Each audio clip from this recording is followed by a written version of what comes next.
Mostly sunny, high up to 21. Tomorrow night, clear, low down to 3. Thursday, looking at sunshine and a high of 16. Game day on Friday, mostly sunny and a high of 19. Starting the weekend, the long weekend on Saturday, sunny and a high of 21. Right now in downtown Regina, clear sky, and it's 18.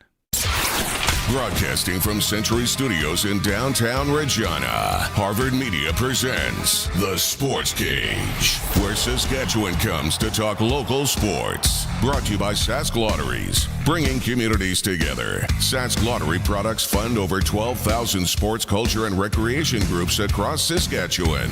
Be part of the show. Call 1-866-767-0620 or text 306-936-6262. The Sportscage. Streaming at sportscage.com, our YouTube channel, and on the radio at 620 CKRM.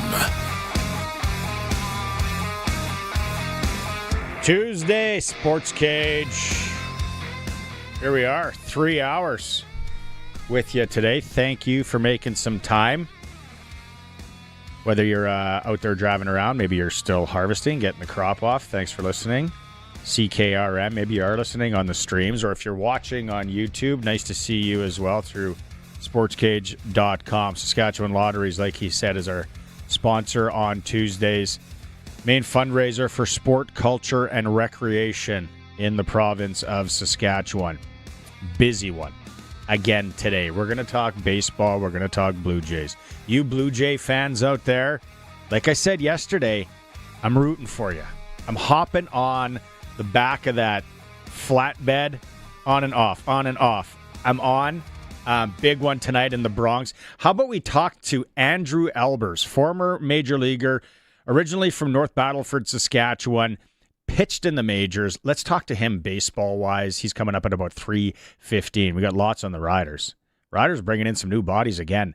The kick. So we got two kickers. We got three kickers, a punter, two punters. We have 5. 2 punters and 3 kickers. It's like a band out at practice today. We're going to hear from Coach Mace on the new bodies they brought in, because they brought in another defensive back, American defensive back. So all you people out there that are saying, oh, Jeremy O'Day's not doing it, what is it? He is working the phones, bringing in guys. Yesterday, bringing in guys today. He's doing what he's supposed to be doing. Chikai. We got this. Connor McDavid, we're going to hear from him. He holds a press conference talking about his extension with the Edmonton Oilers. Arash Madani back in hour 2. Talk baseball, talk football, CFL, and NFL. Real interesting clutch performer today, coming up later. In hour 2, Chris Milo, former Saskatchewan Roughrider kicker, CFL kicker. If you saw his tweet on the weekend, Colson will pull it up when we're doing the interview. Right away, it stirred a lot of controversy, questions. Could he really come back and kick? Could he? I don't know. Well, we'll ask him. He's joining the show in hour 2. And then hour 3, Pump Jacks Cathedral Trivia. We're playing for $100 today, Colson. Is that right? You're going to have to phone in right at the start of hour 3. 936-6262, Pump Jacks Trivia. And we'll give you a hint. It is about Saskatchewan Roughrider kicking. Glen, Suitor in hour 3. And a whole lot more from the Riders. So, like I said, busy show. Joining me today, co-hosting for at least 2 hours, I think I got him, the Professor, Don Hewitt. Here we are, Don. It's that football weather outside. It's awesome, isn't it? Yeah, and the Riders coming up Friday here with Toronto coming in. A chance to punch their ticket to the West Final. These are heady days. I don't know if anybody realizes this, because I hear negative comments on what the Riders. I go, do you realize these are heady days for the team? They don't usually do this well. If you take a look at how many times they've ended up in first place, they haven't got it yet, but how many times they've been in first place in this league. Like, take a look at it. 2019 was the last time. That's 6 years ago. Doesn't 2019 feel like last year? Like it's a long time ago. Cody Fajardo was the talk of the town then. And before that, you have to go a whole decade, 2009. Before that, Barney, you're going back to 1976 for first place. And not only is that amazing in the sense of what they're doing this year. But whoever heard of them clinching first place, and they haven't done it yet. We'll talk about that later if we have time. Yeah. Whoever heard of them clinching first place, Barney, on October 10th, they would go a month before they had to play a real game, and that would be interesting to talk to the coach about that if it happens. But I'm a proponent. You know, you've seen it before, Barney, when all the pressure's off a team, they've been knocked out of the playoffs, they come in loosey-goosey, anything can happen. It is not a gimme. I don't care what anybody says. And, you know, Jared Doege coming in to start, well, he's thrown for over 500 yards in the 2 games he played, and you even have, you know, I think it's Tucker Horn was outstanding in the preseason for Toronto, so don't think that's a gimme. But the Roughriders are having a fantastic, one of their best regular seasons, and all I hear about from some people is complaining, and I don't get it. They're having a great year, period. End of conversation. Yeah. You put it, see, that's why we bring the professor in right there. He puts us in our spot. But don't you agree? Tells it like it is. No, they are having a great year. Darian Durant's on the show yesterday. Yeah. He talks about it the year they win. They went on a 5-game skid. Like if this Rider team went on a 5-game skid, people would be, their heads would be exploding, jumping off parkades. I know. Like it is. Where we are is okay. Now, mind you, I think maybe, what is it, champagne, what does Maz call them? Champagne problems. Champagne problems. There are some things that we'd like to do maybe a little bit better. I think in Ottawa, and we talked it, you heard it, saw it, they start fast. Everyone's like, well, these guys, how come they're starting so slow? How come they're starting so slow? This isn't good. There's people calling for Mark Mueller's job. Oh, I'm glad you mentioned him, because what great play calling he made towards the end of that game when everybody was stacked up ready to defend the run, and a couple of times he threw the ball. Yep. That was brilliant. Mark Mueller was some great play calling at the end of that game, and you can't do it all the time or they'd get trends on you, but a couple of those calls he made, gutsy and really easy passes to complete, the receivers open. Mark Mueller was a star of that game, let me tell you, towards that end. That is such a good point that you make, and it's talked about post-game show, the guys that played football, people that covered football. It is so hard to, at this point in the season, to do something that a team hasn't seen. So then your execution has to be on point. Now, does he have a few wrinkles that he's keeping in the back pocket? Right? Maybe in Dad Larry's jacket? Yeah, he is for sure. But to your point, when they're seeing what Ottawa is doing Friday too, you think about the amount of tape that Toronto is watching going into this game. Okay, they like to do this, they do this, and all that. And then you still play call out of that, or you fight, you go right after it, and you just say, no, we're going to execute better. You know what? Our guys are going to get off the line here. They're going to make that block. We're going to get these yards, or we're going to throw that pass here. We're going to execute. It is at this point of the season, and that's where I said, I think it was last week, where, you know, Trevor maybe doesn't look, you know, what we were expecting against Edmonton. It's like they're watching a lot of tape. They got J.C. Sherritt over there. They know some tendencies. That's how the game is played.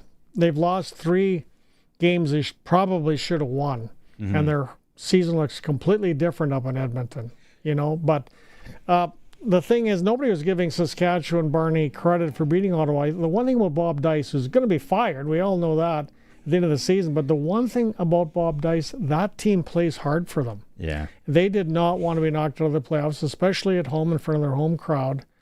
They were busting their, you know what, to try to beat Saskatchewan in that game.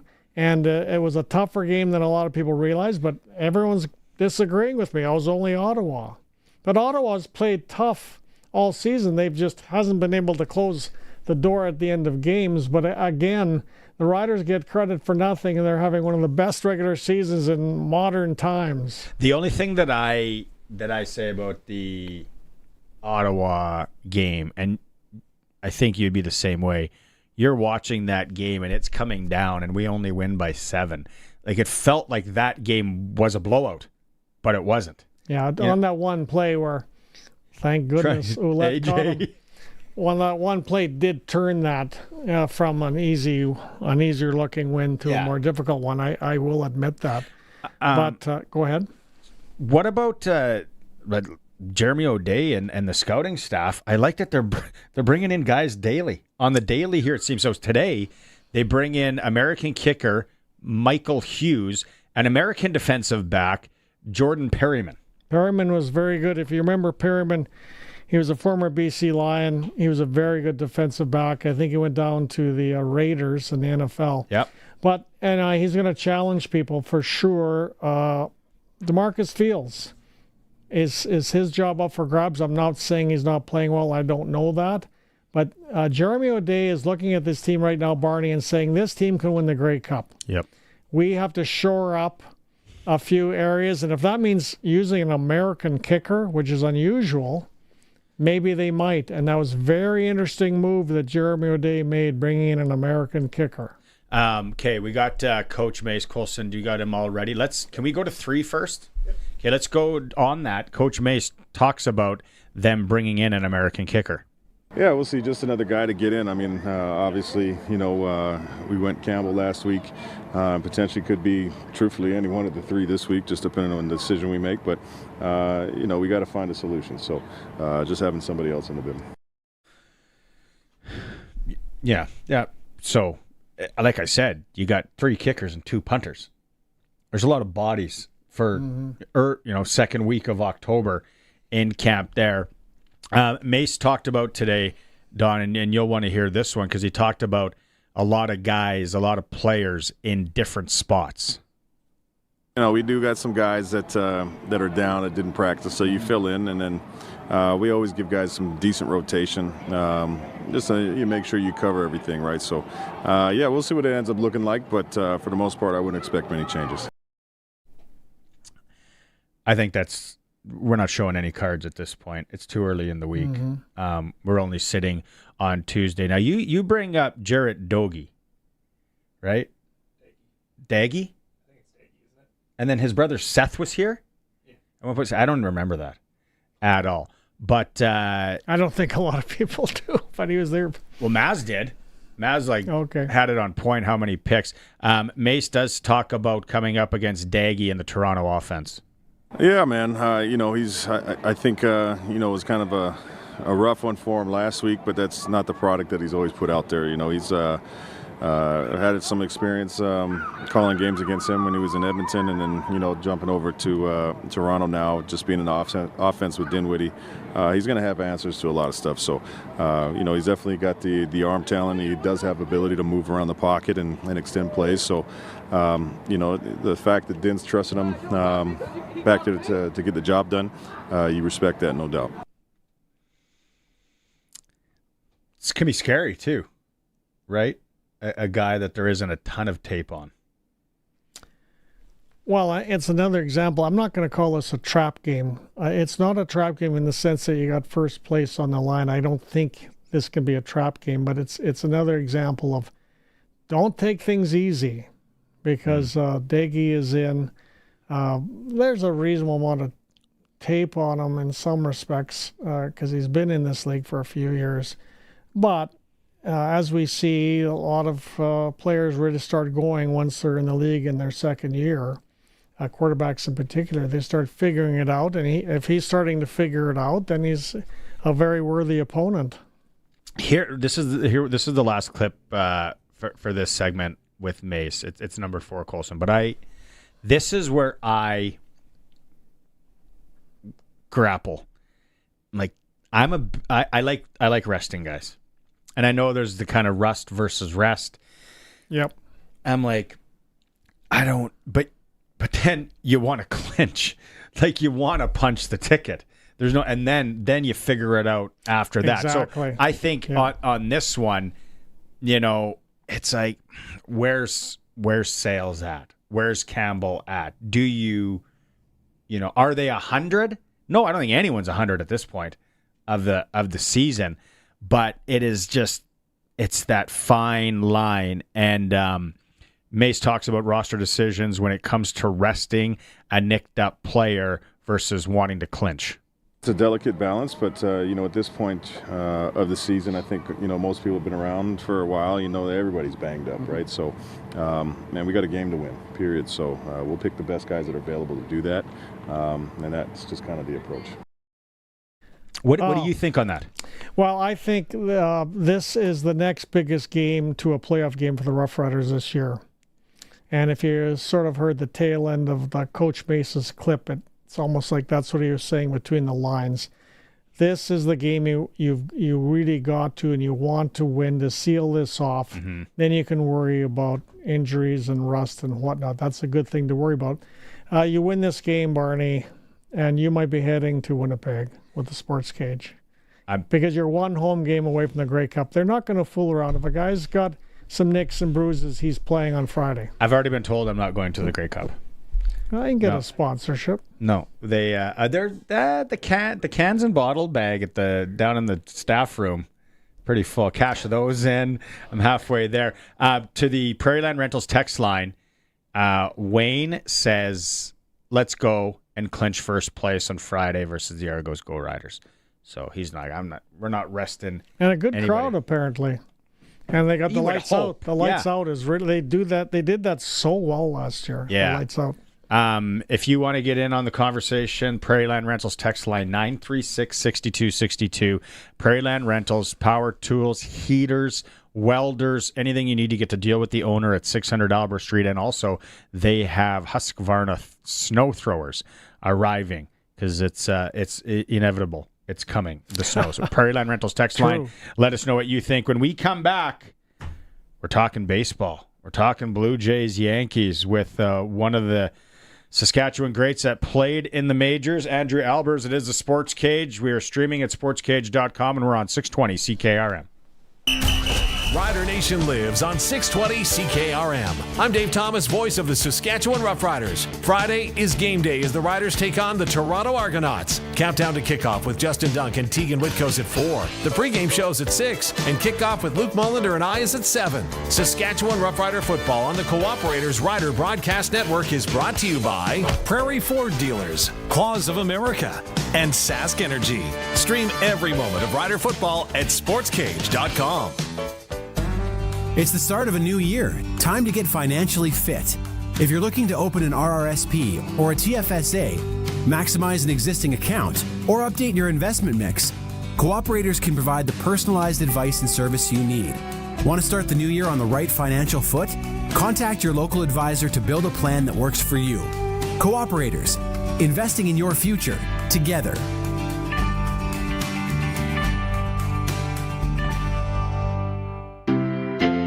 Ready to raise your shower game? Rent a water heater and water softener together from Reliance Heath and turn every shower into a spa-worthy experience. Right now, when you rent a new water heater and water softener together, you'll get $400 back, sent by check after installation. Why settle for meh when you can upgrade your whole home's water and get big cashback savings? Don't miss out on this limited time offer. Call on Reliance. Call on Reliance Heath today. Sask Lotteries has over 50 years of winning behind us. And you know what that means? Lots of winning numbers. Numbers like over 1,200 organizations funded and 12,000 plus groups supported. $6 million given away annually in community grants. And the winningest number of all? $1.4 billion given back to the people of Saskatchewan through sport, culture, and recreation. And we're just getting started. Learn more at sasklotteries.ca. The care your family receives in hospitals, schools, and community programs comes from SEIU West members who live in your community. We're united around something simple. When working people have what they need to do their jobs well, everyone benefits. Our conditions of work are your conditions of care.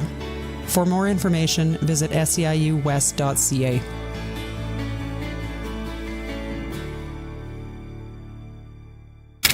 This is Sports Cage. Watch our live stream at sportscage.com and on the radio at 620 CKRM.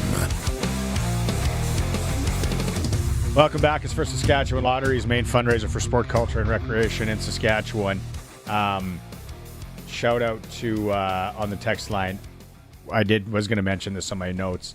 It's Roland Milligan did not participate in practice today. So sorry about that. I thought I mentioned that. And Brennan Mans wants to start a GoFundMe. Send Barney to the Cup campaign. First off, we got to get there. And then I got to see how much these bottles and cans are worth, Brennan. And then we'll go from there. But let's talk baseball. I love watching playoff baseball. You get me in a baseball game in June and July, first to admit, I'll take the option. But tonight, I will be glued to the TV and tuning in along with a lot of Blue Jay fans. Colin Lovequist is on cloud nine. He's throwing out stats. He's telling me this. He really should be on this show. He should be on. I might have to have him on later in the week. But I think so. Let's go out tonight. Hey, why would you cook? Western pizza, pick up a pie, maybe some of the Greek favorites like the souvlaki, the ribs and salad. Treat yourself for the Blue Jay game with Western Pizza. Let's go out on the Western Pizza guest hotline. Joining us, Andrew Albers, former Major League pitcher. On a scale of 1 to 10, how nervous would some of these guys be tonight on the New York side? Yeah, that's right. Oh, that's an interesting one. Obviously, they haven't played the way they wanted to in the first two games, and New York can be a pretty ruthless place to play if you're not doing what they expect you to. So, for those guys' sake, I hope they get off to a decent starter. It could be a boo city there real quick. Yeah, that's what I'm actually hoping to see, the Bronx faithful going nuts. Andrew, when you watching this, and I know we talked to you on the Monday Nooner a few last month. What did you see going into the playoffs for the Jays, and where was your confidence level with them? It was hard to say. It wasn't something that I think they really overachieved this year as a team. With a lot of the injuries, they had a lot of guys that really stepped up and played important roles for them that I think at the beginning of the year, if you look at that roster, you don't expect to get the production you did out of some of these guys. And seeing guys like Barger and Clement and Lucas and those kinds of guys have the years that they did, put them in this kind of position. And so looking at the way that they've played and looking at how confident they are going into this, you weren't real sure what to expect to see if it would continue on in the postseason. And certainly the first two games, it's been all that and more. Andrew, you've been in the clubhouses and dugouts of professional baseball. Now, the last two playoff appearances by the Blue Jays, they just look like one uptight pile of people. John Schneider was the manager. They were it was almost like they were afraid to lose. Stiff. And they're not. They're anything but. Apparently, John Schneider has loosened the atmosphere this season. The guys are jacking around in the clubhouse, playing cards, having more fun. Do you see that? Do you see a looser team than what we've seen in the past? Yeah, I think there's no question about that. The nice thing there is that the team this year, I mean, if you're talking about 15, 16, like this is a younger team, obviously not as more similar to the teams that made it there in, 22, the wild card games, 22, 23 there. But I mean, I think you see these guys have grown from that experience, understand that, it's another game and that you don't perform better when you take it more seriously or when you get uptight. So, they've matured a little bit and they've gained some of that experience. And I think you're really seeing that is with their approach to the game, and they're able to stay a little bit looser and have a little bit more fun with it. And I think that's when you play a lot better. As a pitcher, what are you seeing here so far from the Blue Jays against the Yankees? Because it was a big question, especially the bullpen going in. Well, I think the nice thing for the pitching staff has been the amount of runs that have been scored by the Jays, right? The bullpen hasn't been put in a pressure situation yet. Gosman did a nice job. Obviously, Yasevich yesterday or 2 days ago, was outstanding. I mean, what he did, the start that he gave them at, 23 years old?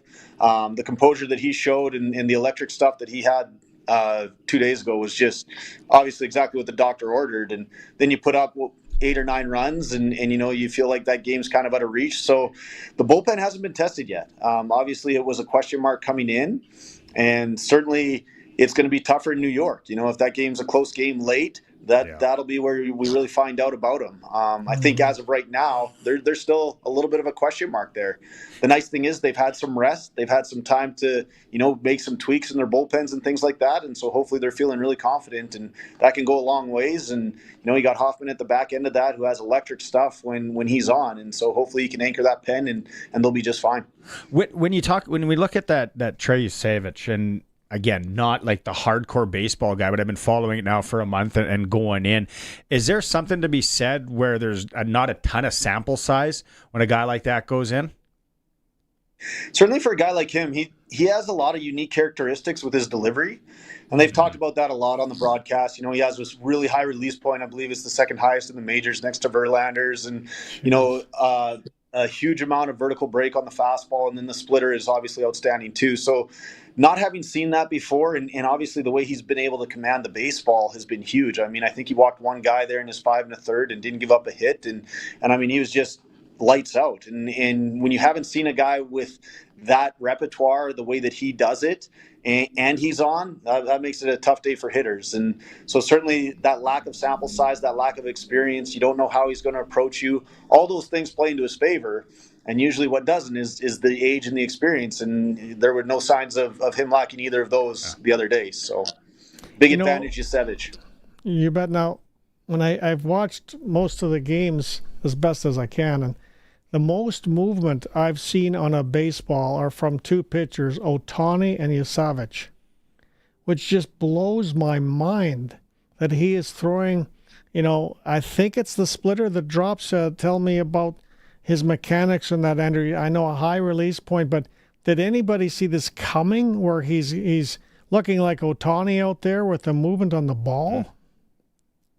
Yeah, again, I think a lot of that relates to the arm angle and the difference. I think the movement on the splitter is good. I don't think it's an outlier, unlike the kind of fastball and then the release angle. And so when you put those two things together, how high he releases the ball, and then the fact that the fastball has so much vertical break to it, you throw the splitter in there, and even if it's average, it just looks completely different. And the other thing that helps is the swings that guys are taking on it right now, and they're just obviously not picking it up at all. A lot of bad swings, a lot of swings and miss. And that always makes everything look better. Certainly, you talk about Ohtani. Ohtani's got tremendous movement on his stuff. There's no question about that. There's a lot of guys that are throwing just ungodly breaking balls now. If you get a chance to watch Matt Brash there, or sorry, it's Matt Brash. I always get him confused. Right. Yeah. Matt Brash with the Mariners, his slider is something else too. And that's another Canadian guy. I got to see him firsthand, and his stuff is absolutely electric as well. But there's certainly no question that Yasevich is feeling really good right now. His command's been amazing, and that splitty is certainly something that not many guys have seen, and it's a little bit of an outlier pitch, and he's having a lot of success with it. What are you seeing? Can you pinpoint anything? Obviously, he's a great player, but what a time for Vladdy to be a dog. Yeah, no question. I mean, that's great to see, right? You need your superstars to be superstars in the playoffs. And so far, obviously, through the first two games, he's been just that. Especially without Bo Bichette there, Vladdy's really kind of carried the load, and that's what you need. You need those guys to come up big in big situations, and hopefully he can continue to do that. Obviously, the last two games end up being confidence builders for him, and I don't think there's anybody else you'd want up there right now than Vlad Guerrero in a big spot. I've heard the odd idiot say, well, baseball, you stand around. Chemistry isn't as important as other sports like hockey or football. I know you realize that's bogus. The Blue Jays' chemistry just looks amazing, really, does it not? I agree. I think the energy that's come from a lot of those young guys that have played important roles and that have now started to settle in. And again, they're bringing a ton of energy every night. They do so many of the little things really well. They run the bases really well. They put the ball in play. They play really good defense. And you're really kind of seeing that manifest in the way that they play the game. And they seem to enjoy each other's company. They certainly seem to have gelled and seem to get along really well. And I think that does go a long ways. I mean, doesn't matter what sport you're playing, chemistry in the locker room, in my opinion, is an important thing. And it just makes it a lot more fun to go to the ballpark. And make sure that you get your work in, and you're motivated to do so because you want to make sure you don't let the guy beside you down. And I think that's certainly something that you're seeing with how the Jays are playing right now. You know, Andrew, if you rolled out to the Diefenbaker Diamonds or maybe to Leafs on a Tuesday night in the summer, you'd see guys that look like Alejandro Kirk out there. You would see those guys maybe stopping at Vern's on the way home for sure. This guy does not look like a baseball player. He's going up and down all that much. As a guy that pitched and bat catchers, my dad used to say, like the knees of a bat catcher and the hips. How does this guy get it done with that frame? And did you ever play with anyone that kind of looked like he does? You know, it's impressive. And the thing with Kirk is he's unbelievable at framing the baseball. And the catching's changed a little bit now because you have so much of it that goes down on one knee. But he's up there with the best in baseball with how he receives the baseball. And it's really impressive what he's done. And then obviously at the plate, he just has tremendous hand-eye coordination. His bat to ball skills are really, really good. And it's great to see that somebody kind of his stature that you don't necessarily see as a prototypical big leaguer is having some success. I think it really shows that, you know, it's not always the best athletes that have the most success in baseball. That's kind of one of the few sports where that's not the case. And there are some other things involved. You know, you see a guy like Altuve, same thing. He's about 5'7" and just hits the ball all over the place. And, you know, it's one of the nice things with baseball. As far as guys that I've played with like that, nobody really comes to mind. There's certainly some not great athletes that I've played with that have been pitchers. I'd say you see more pitchers that have that non-prototypical athlete look than you do position guys, because some of those guys you're not sure if they can throw and chew gum at the same time, but you know they can sure do one of those things really well. And a lot of times when they get up to that level, they can really throw a baseball. And luckily for pitchers, that's all you need to be able to do. You're gonna pour one out for the late Kirby Puckett. He didn't look like a baseball player much. John Kruk, you can kind of go down. All right, so can we ask you? Can we let you go with maybe a prediction? Do they sweep tonight? Is this thing? Do we get a little dicey if they win in the Bronx tonight? What are you thinking? You know what? Just got to go with my heart and hope that they do. Hopefully Bieber is the Bieber of old, and he can go out and give them a good start and give them that opportunity. I think it's going to be tough. Obviously, New York, hostile crowd. I think the Blue Jays go out and get it done tonight. I'm going to say Bieber has an excellent start, gives them 6 quality innings, and the bullpen's able to shut it down. Let's go with a 4-2 Jays. Right on. There you go. A true Canadian. Yeah. That's right. Andrew, thanks so much for hopping on and doing this. Maybe if they advance, we can do this again. Love the insight and the mind and what you're seeing out there. Appreciate it. Sounds good. Thanks for having me, guys. Right on. Andrew Albers. You know, it's interesting because Kirk, I think, is either first or second in the majors of turning a ball into a strike with his glove work. It is just how they just slide just that inch or two without the sort of noticing. I think he's first or second in all of Major League Baseball. Andrew Albers, originally from North Battleford, grew up on an acreage, as we found out when we did the interview on the pod. Really great. What a story. If you ever want to hear his story, the Monday Nooner podcast, we did an episode on it, and just the travels that he had to make to get there. It's really cool. So he's joining us on the Western Pizza guest hotline. Grab a pie for the game tonight. First pitch is 6:08. Real weird time. About 8 minutes. And I was talking to my mom today. She's 84, right? And she's beaking about how, and I guess the Americans want to play later so they can fill their stadium. And I'm like, I think they could play that game at 5 a.m. and it would be full, but I don't know what she's been hearing. No, maybe she's onto something. We don't know. You never know. Your mom might be onto something. I'm saying that. It is the Sports Cage. The Professor Don Hewitt is with me. Colson's in the pocket. We're having fun. We're streaming at sportscage.com through our YouTube channel, and as always on the mighty 620 CKRM. Blue Jays, let's play baseball. Freeze Tallman wants you to get her done before the winter. They can save you time and hassle by delivering your building materials directly to your home or cottage. They have siding, roofing, brown-treated lumber, composite decking, aluminum railing, fencing, everything you need to finish your outdoor building projects before snow falls.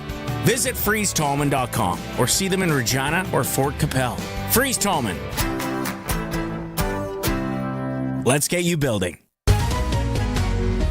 SaskToday.ca is your local news source, proudly serving communities all across Saskatchewan. Sask Today's team of local journalists are on the ground focusing on local topics that matter to you. From agriculture, local community news, sports, and more. Find it all at SaskToday.ca. Sign up for our daily news digest at SaskToday.ca. From Harvard Media, everywhere. Text CKRM 306-936-6262. From skid steers to tents to power tools, anything you need to rent for that summer job is at Prairie Land Rentals. Deal with the owner, 600 Albert Street. Sportscage continues. You can watch our live stream at sportscage.com, on our YouTube channel, and always on the radio. Saskatchewan's voice for local sports, 620 CKRM. Welcome back. Professor Don Hewitt is with me. Colson's working the board, taking your text messages, and we'll have some winning to do later. SaskTel pick the score. Let's fire it up right till 6 o'clock, Colson. Starting right now, what's the score in the Rider game Friday with the Argos in town? 936-6262. Got to leave your name and number. You got a chance to win tickets to the game on Friday, as well as a $200 SaskTel gift card. Thanks to our friends at SaskTel for that, and pick the score. Okay, so we'll get back on the Rider chat in here. I got to get your take. I have to get your take on Connor McDavid. I'm going to call it a hometown discount. That Stan Bowman must have woke up this morning, coffee, just wow. I've never had more respect for number 97 than I do now. Yeah, I mean, he pulled off a Tom Brady. Tom Brady did that as well to try to win those Super Bowls with New England. Took less than market value. I mean, he was married to a supermodel. Yeah, so she brought home the cake. But I get what you're saying. I get what you're saying. But, there's a lot of speculation about his love for his home in Ontario. Does he want to be a Toronto Maple Leaf? Maybe he still will end up being a Toronto Maple Leaf, but he's going to be an Oiler for 3 more years, as you well know, Barney. And a lot of people praising him. Basically he proved that I just want to win a Stanley Cup, and I think his buddy Draisaitl was probably a deciding factor that he wanted to stay with Draisaitl and try to win this. And I think that the Oilers have lots of fans. I think they've got even more now with what Connor McDavid did. It was a great character move. I don't know how he can be any more popular, but he just got about 5 or 8 more commercial deals now, and more. Wayne Gretzky can't do them anymore. He's Wayner. So Connor McDavid's taking them all, but no, I mean it's impressive. You can't help but like the guy. Remember, even more than you already did. Remember Wayne Gretzky used to do Mr. Big, the chocolate bar. He was a big Mr. Big commercial guy, and then who didn't have some Wayne Gretzky Pro Stars cereal back in the day? The endorsements, everything. And so, when you listen to how it's going to go down, it's not so much of this year. It's next year and the year after that, and where they can kind of fudge some money. And there were still people messaging in today, because I said it yesterday, tongue in cheek, but really, Darnell Nurse, now, how do you walk into that dressing room after stealing money for how many years? And then you got McDavid over there that takes this discount to be better. Darnell, maybe kick some of that back, or let's restructure your deal here. And then the other thing, and I was talking to actually Ryan Young, our ag reporter, seems to be an Oiler fan. Is he big? Yeah, big Oiler fan. And I'm like, I don't think personally, it's just me as an outsider, not an Oiler fan. I think you can win with Skinner if you just build the defense maybe around him a little better. Maybe some defensive forwards. Losing Corey Perry, come playoff time, that'll be interesting. Evander Kane, maybe. I think Stewart gets crapped on so hard. He's played good hockey for him. Well, you know what I'd like to see was that over the summer he lost weight. I mean, let me explain. Hey, that's overrated. But I mean, I think he just saw himself in that crease, obviously filling up a big chunk of that crease because he's such a big man, but of the net rather. But I think he just wants to be quicker. Usually, any athlete that wants to be quicker has to lose a few pounds. That's what he did, and so the lighter Stuart Skinner, all the world to him. Hopefully, he can play better at goal than he maybe needed, just a little bit of extra oomph there in previous playoffs. But yeah, the defense, I mean, excitingly enough, Moose Jaw Warrior fans, Matt Savoy has made the team up in Edmonton. He was tremendous in the playoffs for the Warriors when they won the Western Hockey League Championship, and I'm really glad to see Savoy getting a shot. Everybody in Moose Jaw will be cheering for him. I'm thinking maybe that's why I haven't got an invite to skate yet this year, because I didn't lose the weight in the summer as you're talking about. But Colson, you're saying you pulled out some McDavid had his press conference today, and he did talk to the media. Connor, can we start with a thought on the contract and just your mindset of the 2 years and at the number that you see? Yeah, obviously said I was committed to winning here, and that's, I meant that when I said that, and 2 years makes a lot of sense. Gives us a chance to continue chasing down what we've been chasing down here with the core guys that have been here, and a little bit of money to work with too. So I think the deal makes sense for both sides. Yeah. How did you get to 12-5? Like why that?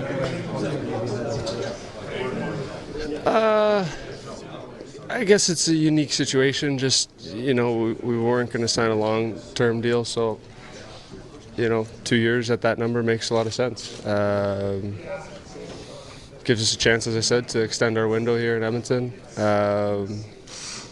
Lenny's not going to go hungry with that money, so, we'll be fine. So it's about winning, and that's always what I've preached, and so I think this deal gives both sides what they're looking for. Jeez, I love him. I really like him. I'm not going to become an Oiler fan, but I like Connor McDavid. Well, and 4 years from now, when he gets the big money, don't worry, he'll still get the big money. But Edmonton is getting the best prime years now guaranteed of Connor McDavid, because 4 years from now, he's likely not going to be as good as he is now, or as good as he'll be for the next 3 years. So it's good news for Edmonton that way, that they're getting his prime playing days. This is a tough year because, like you said, the money and all that, what they do next year. But this is a long, grindy year with the Olympics, right? So everyone's talking about the favorites to win and the favorites to do this and all that. Is there going to be a point? We start our people will be happy to know. We have our insider, Eric Francis, back. I'm actually having lunch with him on Friday. We're going to ink the deal. And he's coming back. He took a hometown discount to come back on the Sportscage. What, did he only get $11 million? So it's going to be a real long year for you make a great point. For some of these guys, McDavid, Makar, down the list, the European teams as well, and the Americans. So, the comment about his dog, Lenny's not going to go hungry.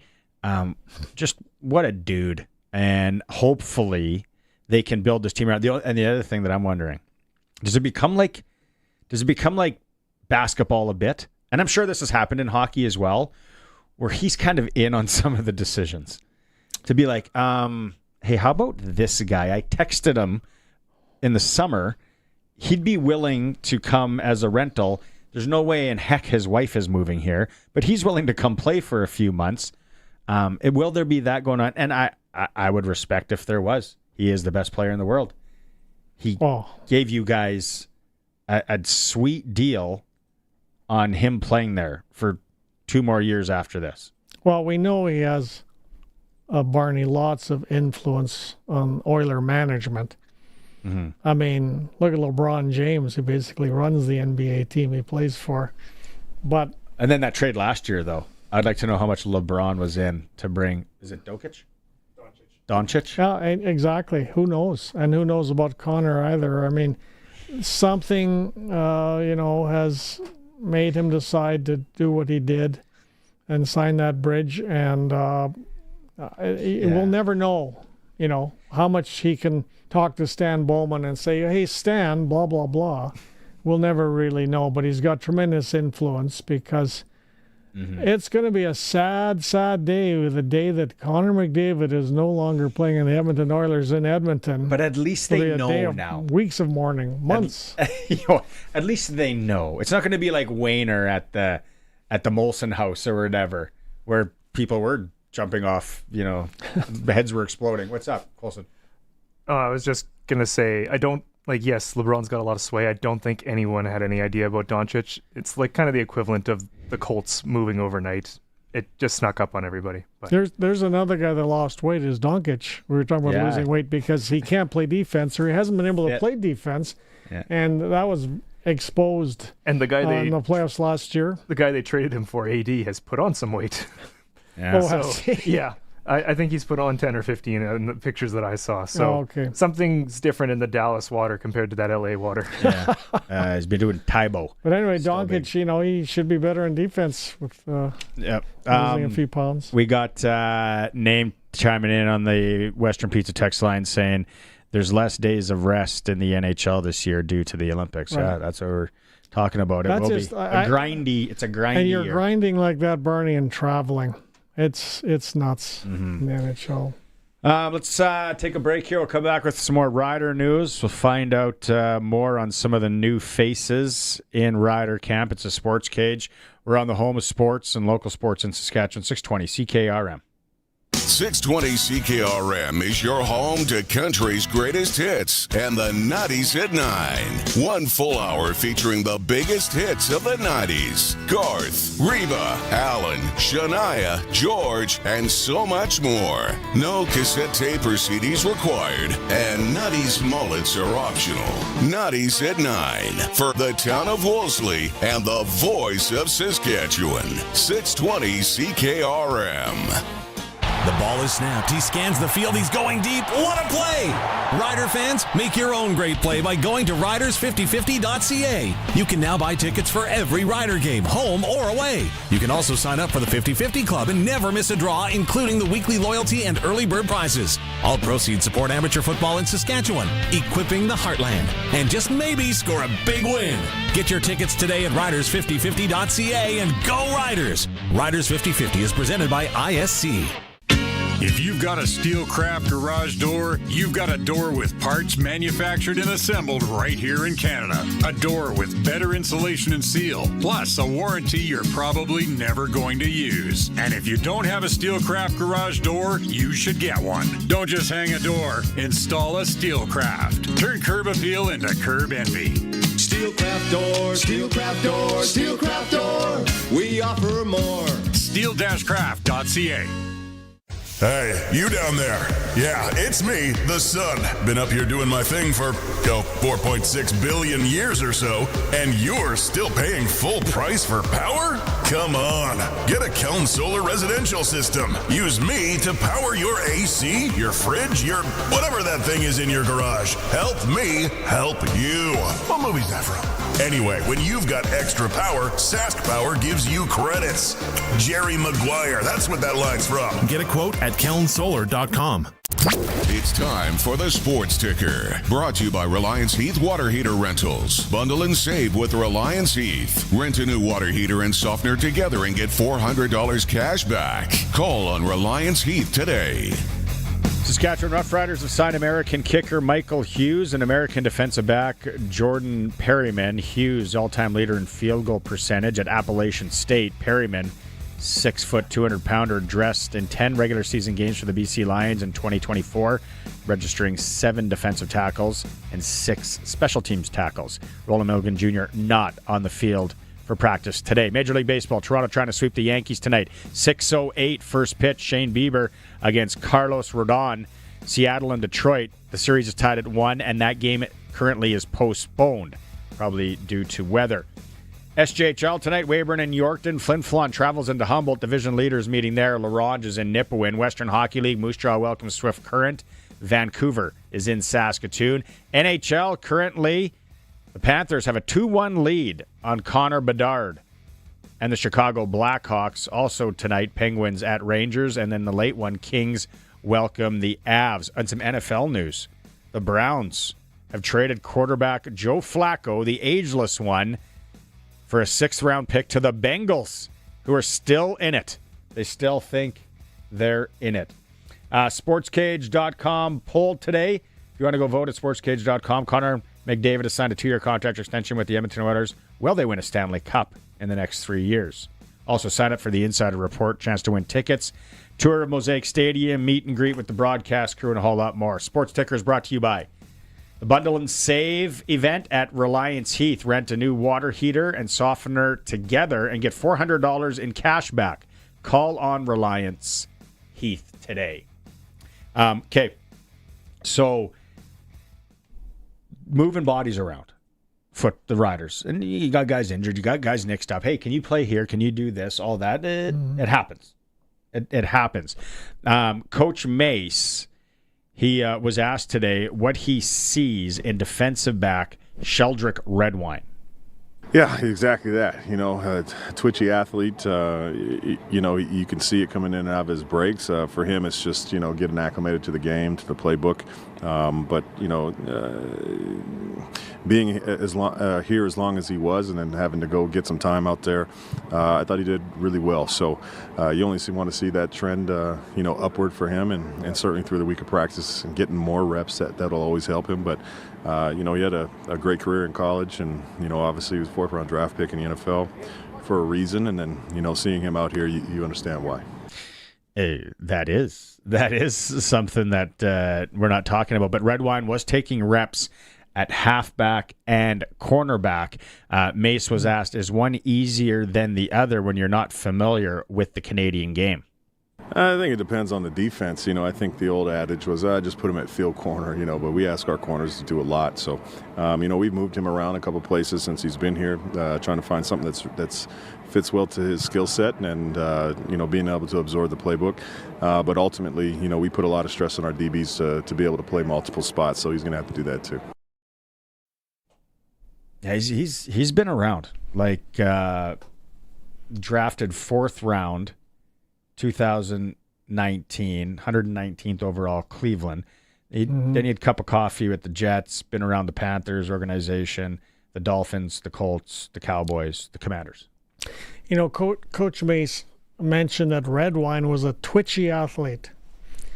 What I've always observed for many decades, too many that I wish I had observed, how well coaches get to know, I guess you could call it horse flesh, but how quickly and how fast they can size up an athlete when he trots out onto a football field. They have so much experience in how is he turning his hips, what's his footwork like, is he understanding this, and they get a beat on a guy so quick that way more than the average guy like myself, for example. It'll take me 10 games before I can figure out whether this guy's good or not. But these coaches, because they do it for a living and they look at so much tape, they know so darn fast. It's amazing.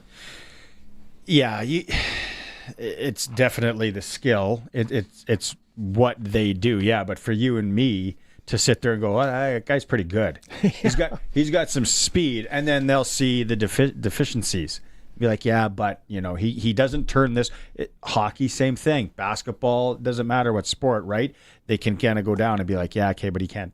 He's got to work on this. He's got to work on this, and that. But Redwine too. The other thing, and I was looking this up. He played for the Miami Hurricanes as well. So played in the big stages, the pressure of that. So they're moving him around. Like a lot of guys, I'm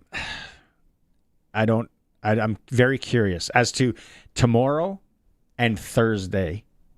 Where are guys now? Are we going to say, okay, he's at 70%? Not that they'll ever say that, but we're gonna keep him on the side. We're going to keep him on the shelf. Let's try and win this, with Tommy Stevens, too. Did the injury report say he was practicing, Coulson? Sorry to put you on the spot like that. But I think he was on the field. I think. Here it is right here if you're watching the stream. Oh. He did not participate. Again, today it says knee. I guess he was standing there on the field. As long as he's not in crutches. Marcus Sales did not participate. The other one in the corresponding move, they released Dre McCray today, American. So they had to make some moves. And to your point in hour one, when we started the show, that an American kicker is unique. Yep, and they may end up going that way. We'll see. There's an example of how big this game is on Friday. Sales. If you win this game Friday, he's going to be 100% healthy, likely, for the Western Final. And he's a darn good cornerback. He has not been healthy for at least a month or more. And he's been struggling through these games, but he's such a good player, he gets away with it. But he's not 100% and hasn't been, like I said, for quite a while. And this is the key to this game, where you can get then Devon Campbell, for example. Mm-hmm. You can have a very extremely healthy Devon Campbell in the Western Final if you can win this game on Friday. Exactly. It's like there's another for Devon Campbell. It's almost like it's another season. You can rest him for that. Again, there's rust there for sure. Yep. I'd like to see AJ send him to Cancun for 5 days. Good rest point. That frame, that body. At this point, he's in good enough shape, and he knows the game. IQ's there. We need you to rest. It just does not look like he's got that in him. Like he just wants to run through people all the time and get it going. Okay, that's an hour in the books. Don's sticking around. Coming up in hour two, we got Arash Madani talking a number of different things. Former Rider kicker Chris Milo is going to join us as well. It is the Sports Cage. We're on the home of the Riders, 620 CKRM, and we're streaming through our YouTube channel at sportscage.com. This is 620 CKRM, a Harvard media station. Available everywhere in high-res audio with the CKRM app. It's 4 o'clock. Good afternoon. I'm Corey Atkinson from the SaskToday.ca newsroom with your 620 CKRM News. The Saskatchewan government will keep its 2-year pause on auctioning Crown land. Premier Scott Moe confirmed the decision Friday in Saskatoon, saying there will be no auctions moving forward. The Ministry of Agriculture had planned to auction parcels of vacant Crown land from October 7th to 28th, but will now review the other options. Moe said the pause will continue indefinitely while the province reviews how to best use Crown land for agricultural and productive purposes. Gas Buddy reports that Regina gas prices stayed unchanged last week, averaging $1.33.49 per litre. The national average fell 2 cents to $1.33.71. Patrick DeHaan with Gas Buddy says price declines were seen across Canada, except in New Brunswick. He says refinery disruptions in California could affect prices if they continue, but for now, drivers should see stable or lower prices as seasonal demand drops. Regina Fire and Protective Services is marking Fire Prevention Week from October 5th to 11th, focusing on lithium-ion battery safety. Mayor Chad Baczynski says it's an important time to think about fire prevention at home.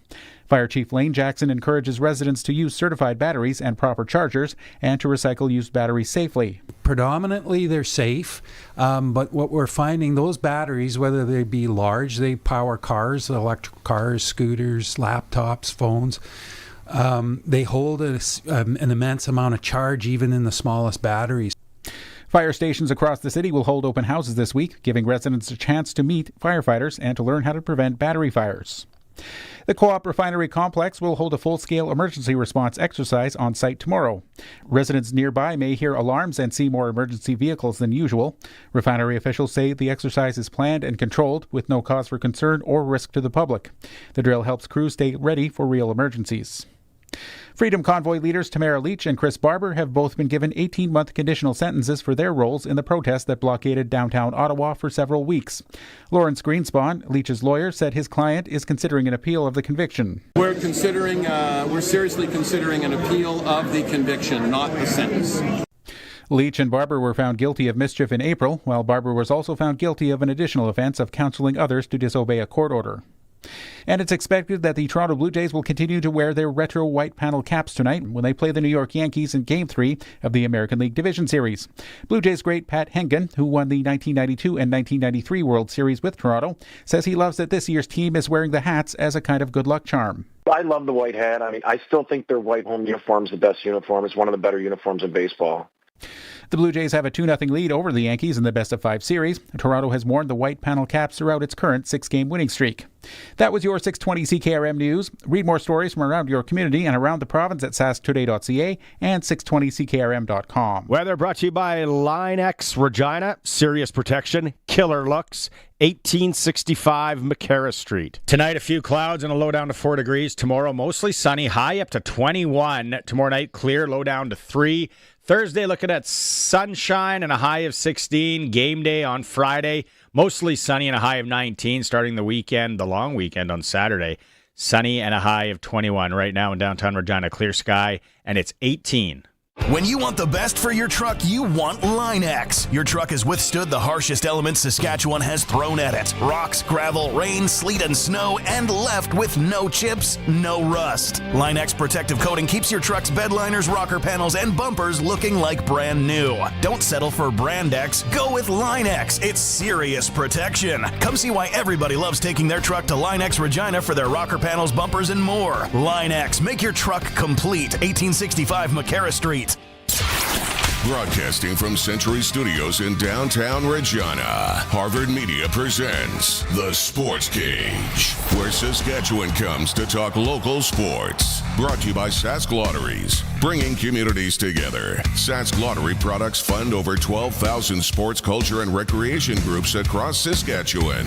Be part of the show. Call 1-866-767-0620 or text 306-936-6262. The Sports Cage. Streaming at sportscage.com, our YouTube channel, and on the radio at 620 CKRM. Welcome back, Blue Jay fans. You know what I was going to look up, actually? The professor's with me, Don Hewitt, on this Tuesday for Saskatchewan Lotteries. Thanks for making time, however you're doing that. I want to look up the weather in the Bronx, a borough of New York. 24 degrees and partly cloudy right now. Tomorrow, calling for some rain, so not bad. They won't need it tomorrow, though. No. Why? You don't care about tomorrow. Blue Jay fans, you got to be revved. Is tonight, is it sweep time? So Colin Lovequist, again, amazing show. Number one's at 1, works down the hall. He said something that Carlos Rodon, who's starting for the Yankees, and I'm going to hack this up. Colin, if you're listening, call in. I think he said that he's never struck out Vladdy. Yeah, he said it to me too. You're kidding. Vladdy's had a great career thus far against him. Interesting. Call him Lundqvist. Yeah. Great stat. He's got to, he's right. And there's so many Blue Jay fans out there that are just so excited right now. It's fun to be wrapped up in it all. 6:08 is supposedly first pitch tonight. And what a marketplace the Blue Jays have. The country of Canada. You know, what a marketplace. Coast to coast. Yeah. Following mainly one baseball team. The other game tonight, if you they are delayed in Detroit. Seattle and Detroit tied 1-1. I have no idea how that series is going to go. It's interesting. Seattle has great pitching. They have one of their top pitchers now playing in this series, but Seattle's got the pitching. If I had to make a bet, I'd pick Seattle, and I'd be concerned about their pitching even against the Jays hitting. But, yeah, Prairieland Rentals text line. I got to pass this off. Roscoe, who actually sent in a very funny Puff Wheat story about prank calls yesterday that I didn't get to. But Roscoe says, nice to hear Don Hewitt on the Sports Cage. Well, I just follow your lead, Barney. You just let her go. Trust me. You're doing the heavy lifting. And then the other one is Gary in Winnipeg wanted to let everyone know that Wayne Gretzky and Henrik Lundqvist have renewed their broadcast contract with TNT Sports. So I don't mind. You know what? I think Wayne as a broadcaster is weak. I like Messier way more than Wayne as a broadcaster. What do you think, Barney? I like Biz. I think he adds so much color. We are playing SaskTel Pick the Score right up until closing time.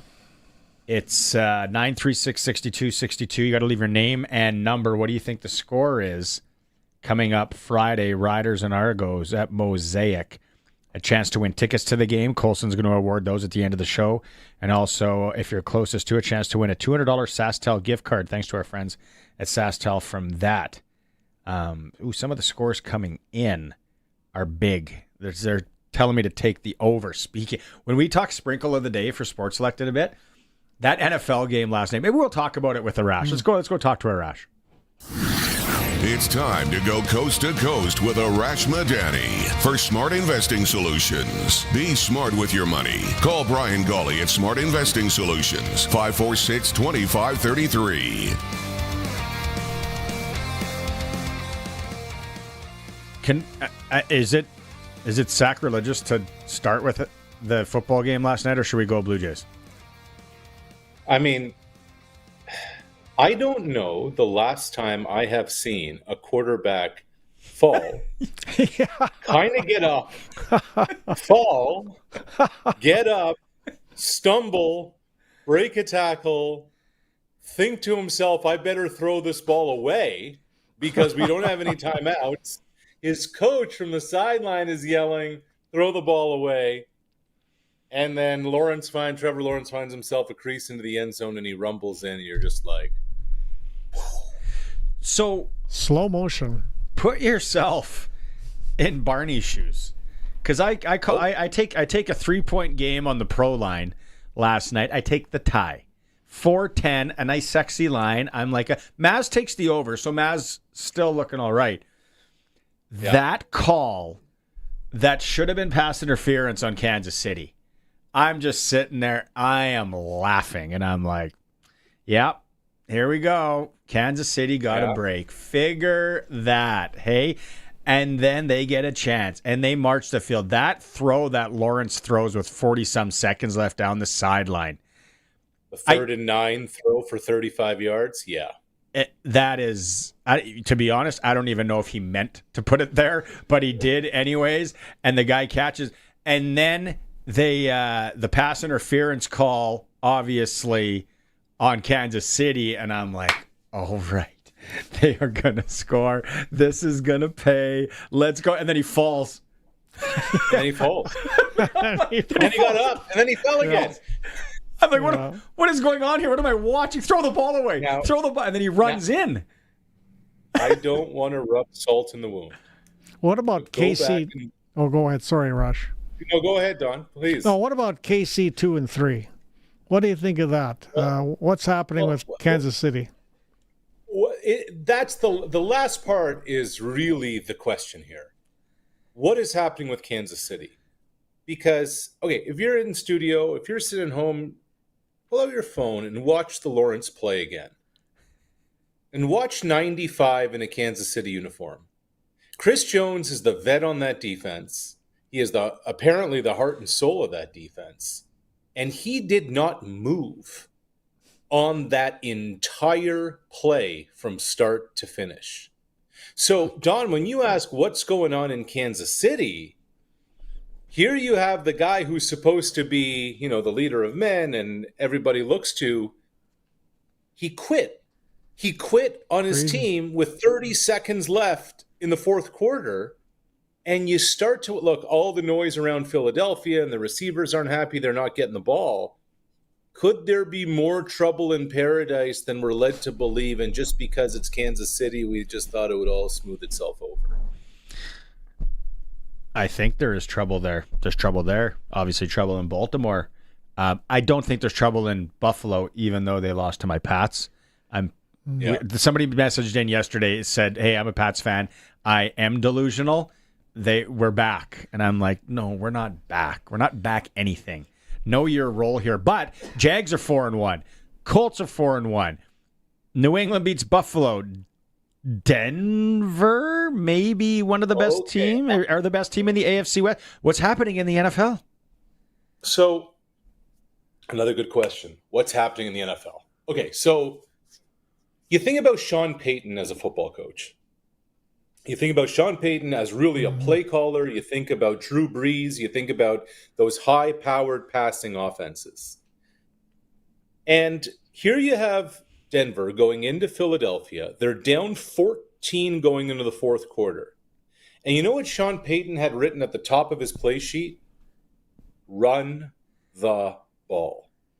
The Broncos are doing this as a run-first offense. Then they get in the red zone. They give Bo Nix the keys. He's going to take it from there. But they're committed to doing that. And I looked it up this morning, guys, because I knew we were going to be talking about this. Broncos, 6th in the NFL in rushing attempts, 5th in yards per game rushing, and top 6 in rushing yards. You wouldn't think that was Sean Payton in a first-round That's a quarterback. good point, You yeah. wouldn't think that scoring 18 unanswered points in the fourth quarter on the road against the defending Super Bowl champs, that's how they've been doing it. So what's happening in the NFL? I don't know, but suddenly the running game, the running back position has become it. It's wild. Mm-hmm. Well, you know what? It's obvious what we've seen lately in both Grey Cups and Super Bowls. Football teams do not win championships without running the ball. Period. Right. They just don't. No question. Remember when, it's probably 15 years ago now, it was kind of the Gronk, Aaron Hernandez days, and then there was Randy Moss, where the Patriots just went to this total like 2 tight ends, and we're going to throw it to Randy Moss, and people are like, oh, they don't run the ball anymore, and then everything came back to running the ball. It's like, no, it just makes sense.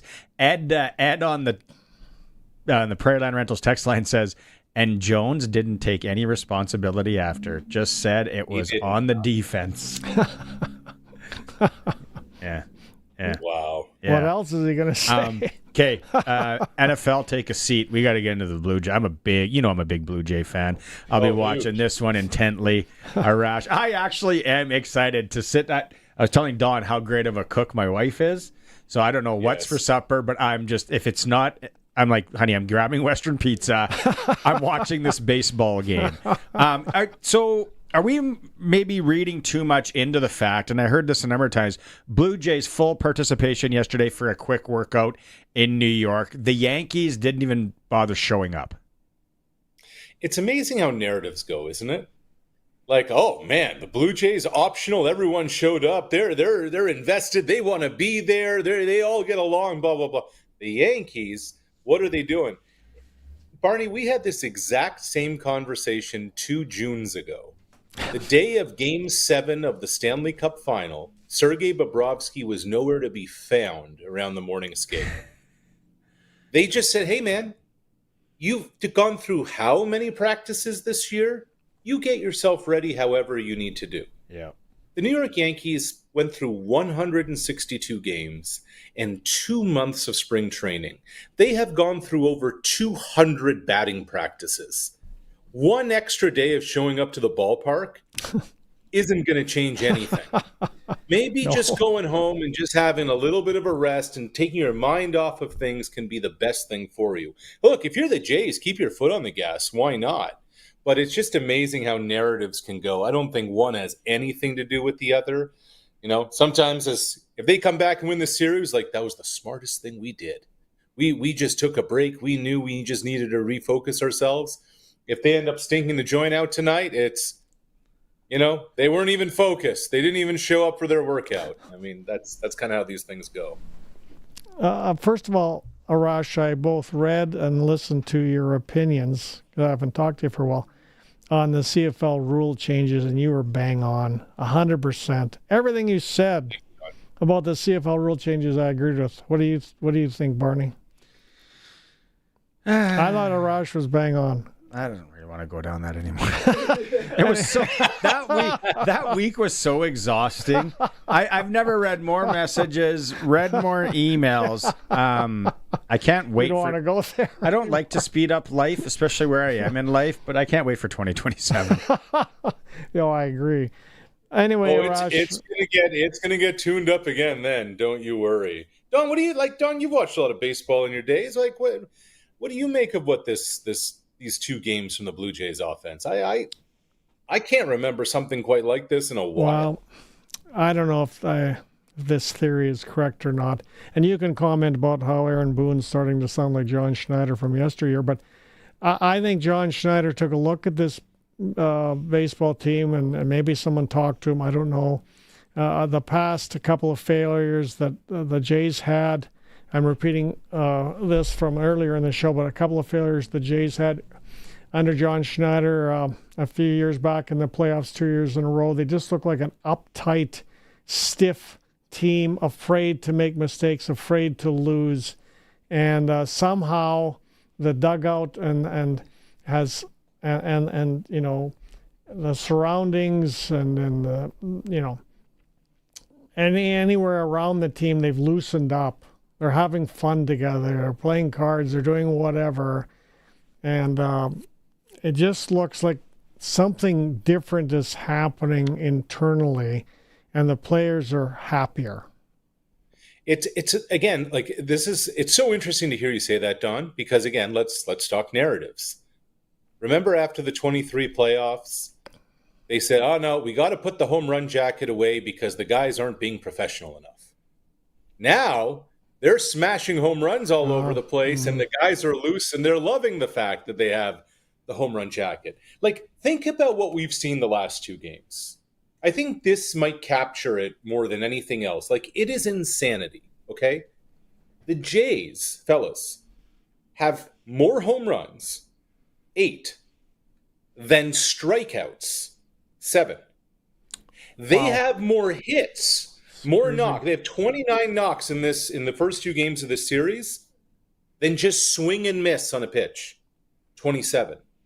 Like, this is unheard of stuff through 16 innings of offense. And it is wild to watch. It is just incredible. Colin Lovequist, who you met down the hallway, Yes, huge fan.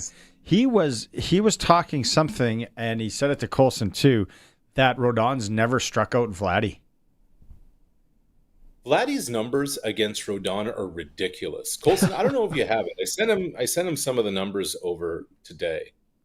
And you're just saying to yourself, how is this actually possible?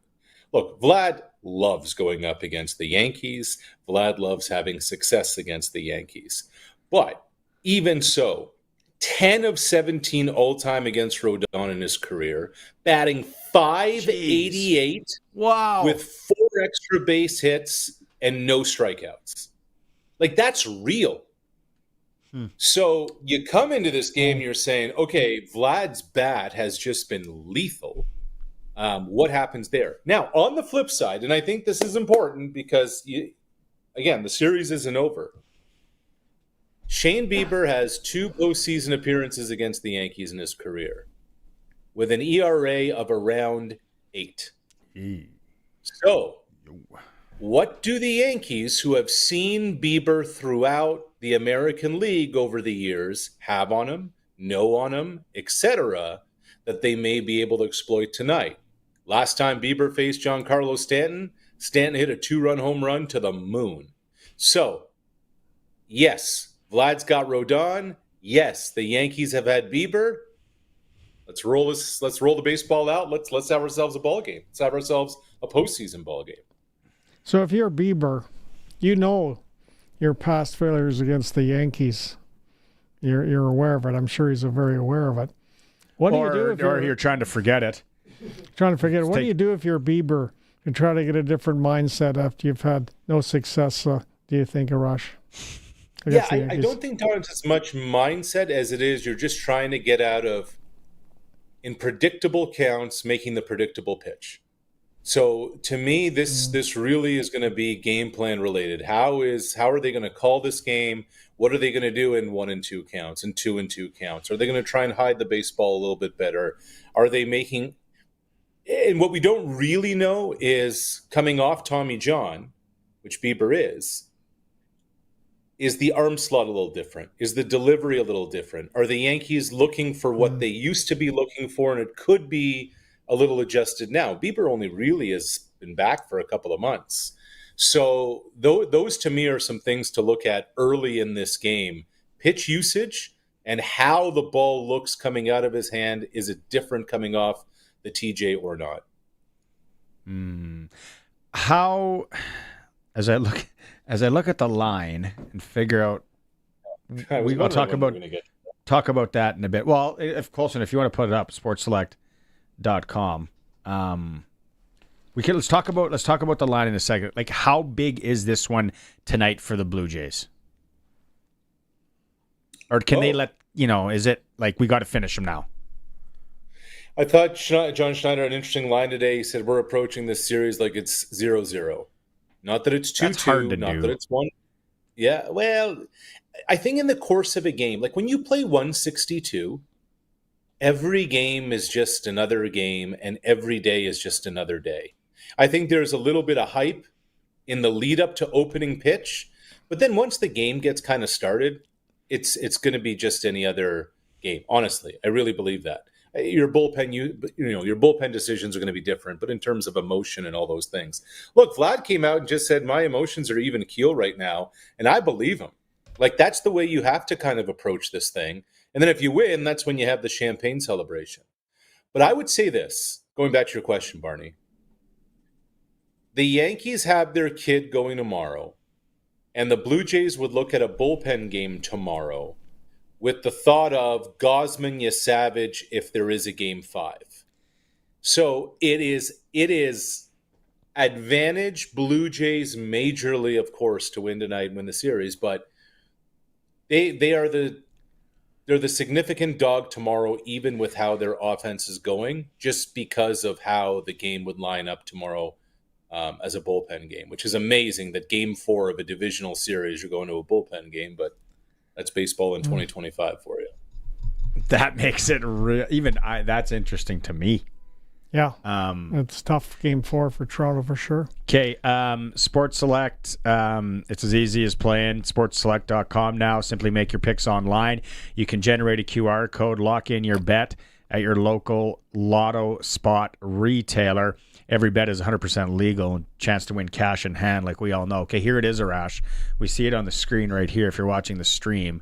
We got the pro line. So they got to win by 2 on the pro line. Yeah. Toronto's 290, Yankees 190. There's a couple of, can you scroll down, Colson? There's a couple of props as well.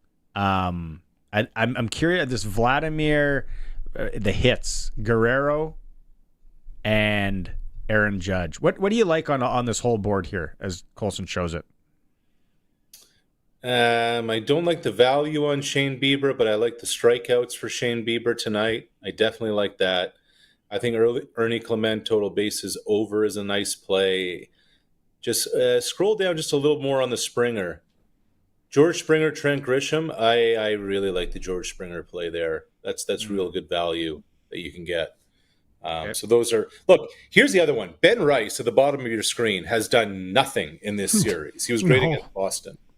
Alejandro Kirk has done everything in this series. So Kirk paying 2.85 is value there.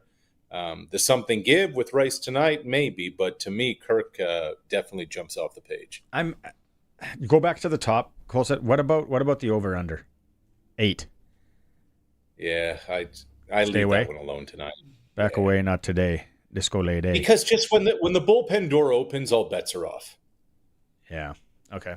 I might go with a couple of those props. Must be 18 to play responsibly. Sports Select, the heritage in it all. Okay, buddy. It's I got a great story for you on Sports Select. My buddy over the weekend bought 7 $5 Sports Select tickets. Why wouldn't a guy? He got every single game on every single one of those 7 tickets wrong. I think like Is that. this you? Are you talking about yourself in the third person? I'm not. No, not this time. Do you not get your money back?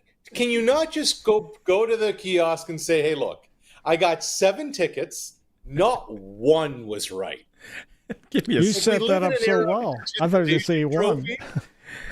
Yeah. We live in an era of participation trophy. Do you not get a gift card? Get Here you go. Kick me a Slurpee and a Hickory Sticks. Something. Hey, before we let you go, I got to get your take. NHL season starting today. Crazy. Yeah. What your take on the McDavid deal? I've never liked the guy more. Oh man, I mean, you talk about a guy like hometown discount, wants to win. But here's the other thing he's doing. He's putting pressure on the Oilers. You know, so often players take prove-it deals for themselves. Say, okay, yeah, I'll take less for this year, and then I'll go to market because I really believe in myself. Yep. McDavid's basically telling the Oilers, you're on the clock. You have 2 years to get this team built up, and you have 2 years more than anything else to find a goaltender. Because we've gone to back-to-back cup finals without a goaltender. You got 2 years to find one, or sayonara. I think Skinny Stu can get it done. They need to find defense. Because he's lost weight. What McDavid doesn't want anymore is think. What McDavid wants is give me a goaltender. We need something back there that I can rely upon. What about my hot take yesterday, transferred into today, that Darnell Nurse now owes it to the organization to restructure his deal and give some money back? Like the CRA. You know when you get that letter like a year and a half later? Send the check here of you? E-transfer. Whatever. Yeah, just back to Cats. Hey, Cats, I'm sending you an e-transfer. I got to send it in 2 installments, so it won't let me send that much. You know who can't be happy with McDavid's decision? The old NHL Players Association. They're like, Connor, you just brought down everybody's money. Now we gotta talk about some way, somehow, how they're gonna have to use Crosby as a rental this year before he retires. Right. Wouldn't it be something if Crosby ends up in Edmonton? Let's start it, buddy. Let's do it. Olympic year, they're both gonna be so tired come April. But that's an interesting thought, isn't it? It really is. It really is. We got to let the man go. We can pick this up next week. Thanks, boss. And talk to you on Thursday. You got it. Right on. Coast to Coast with Arash Madani is for Brian Golly. Smart Investing Solutions. Be smart with your money. Call Brian at Smart Investing Solutions, 546-2533. We're up for a break here. Coming back with our clutch performer. It is hockey related. Mine is anyways. It's the Sports Cage for Saskatchewan Lotteries on this Tuesday, streaming through our YouTube channel at sportscage.com. Rider Nation lives on 620 CKRM. I'm Dave Thomas, voice of the Saskatchewan Roughriders. Friday is game day as the Riders take on the Toronto Argonauts. Countdown to kickoff with Justin Dunk and Tegan Whitkos at 4. The pregame show's at 6, and kickoff with Luke Mullender and I is at 7. Saskatchewan Roughrider football on the Cooperators Rider Broadcast Network is brought to you by UFA and Croft Electric. Stream every moment of Rider football at sportscage.com. More power, more output, more comfort. The Fendt Ideal Combine is ready to roll on your farm. The most innovative and modern combine on the market, the Fendt Ideal Combine has exceptional efficiency backed by the industry's best warranty. An unbelievably comfortable cab. The Fendt Ideal Combine is ahead of the game and the best in the game. The Fendt Ideal Combine is ready to roll on your farm. See for yourself at Nick's Service in Emerald Park. nicksservice.com. Get it hot, get it fast, Western Pizza. Ugh, what do I want for supper? There's a bag of baby carrots, a slice of cheese that looks haunted. Step away from the sad cheese, Dave. What, the fridge? Since when do you talk? Since you've been standing here for 10 minutes whispering pizza or cereal like it's a hostage negotiation. I'll make this simple. Order Western Pizza. You are welcome. Get it hot, and get it fast. Western Pizza. What's going on in the markets? When is the right time to invest? What should you do with your money today?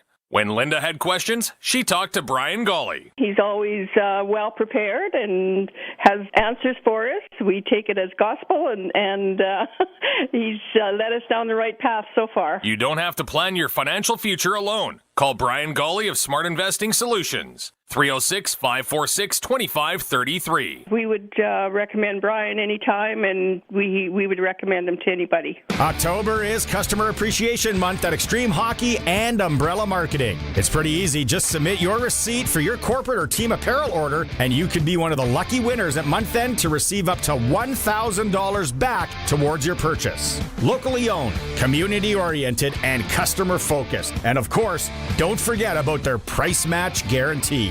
Extreme Hockey and Sport, Umbrella Marketing, 1425 McIntyre Street, and conveniently located in the Cooperator Center.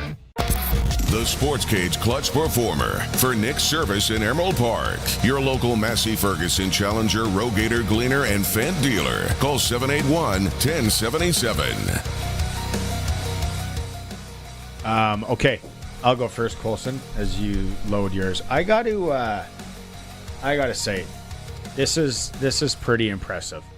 Can you throw it up? If you're watching the stream, if not, I will explain it to you over the radio. Sidney Crosby, Evgeny Malkin, Chris Letang, they are going to make NHL history as 20... I got to pull it up. I thought it's cut off at the bottom there. You think about this one, Don. They become the first trio of NHL teammates to play 20 seasons together. Is that right? The first trio of Wow. NHL teammates to play 20 seasons together. Incredible. Isn't that hard to believe? Absolutely incredible. Especially when teams from, say, the original six era, the guys played in the same team for their whole careers in many cases. And for these guys in a new era of NHL where there's a way more player movement, to do that for 20 years. And in fact, the fluke of like how many NHL players lost 20 to begin with, and you got three guys, that is phenomenal. It's, So Sidney Never Crosby. knew that till you just said it. Sidney Wow. I didn't know it until I saw it this morning. Jeez. You know who probably did know it? Rob Vanstone. He probably... he would have known it. Sidney Crosby, You know Evgeny what? Malkin, and Chris Letang. The next time you have Rob on, ask him when the Riders have ever clinched first place on October 10th. He listens. I was gonna ask him, but he's probably busy. So no, sometimes You should ask him that. he's listening. Who do you got, Colson?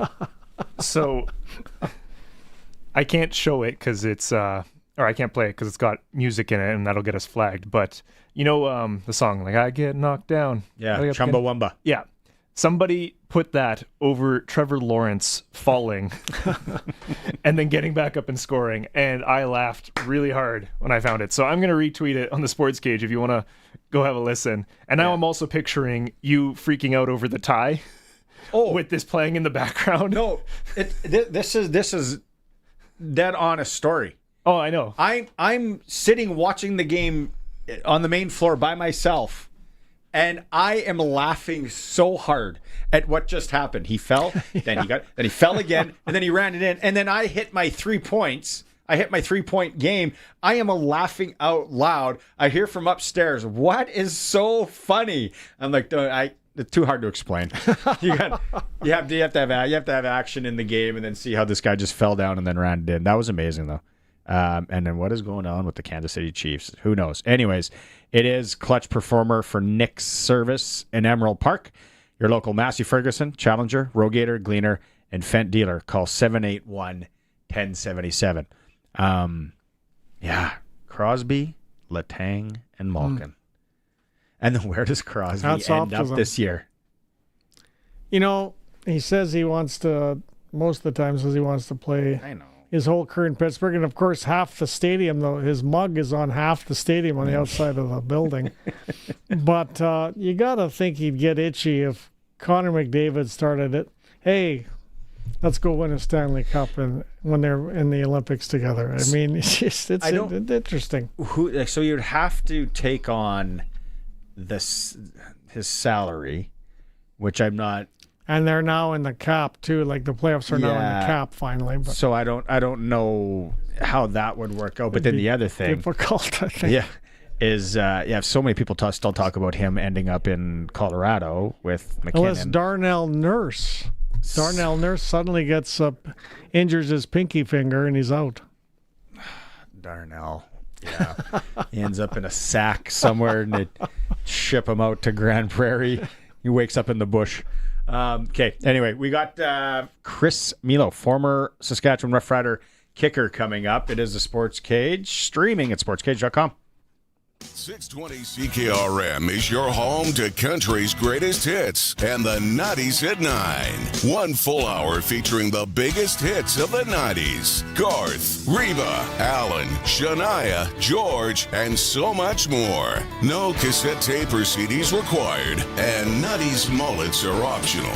90s at 9 for the town of Wolseley and the voice of Saskatchewan. 620 CKRM.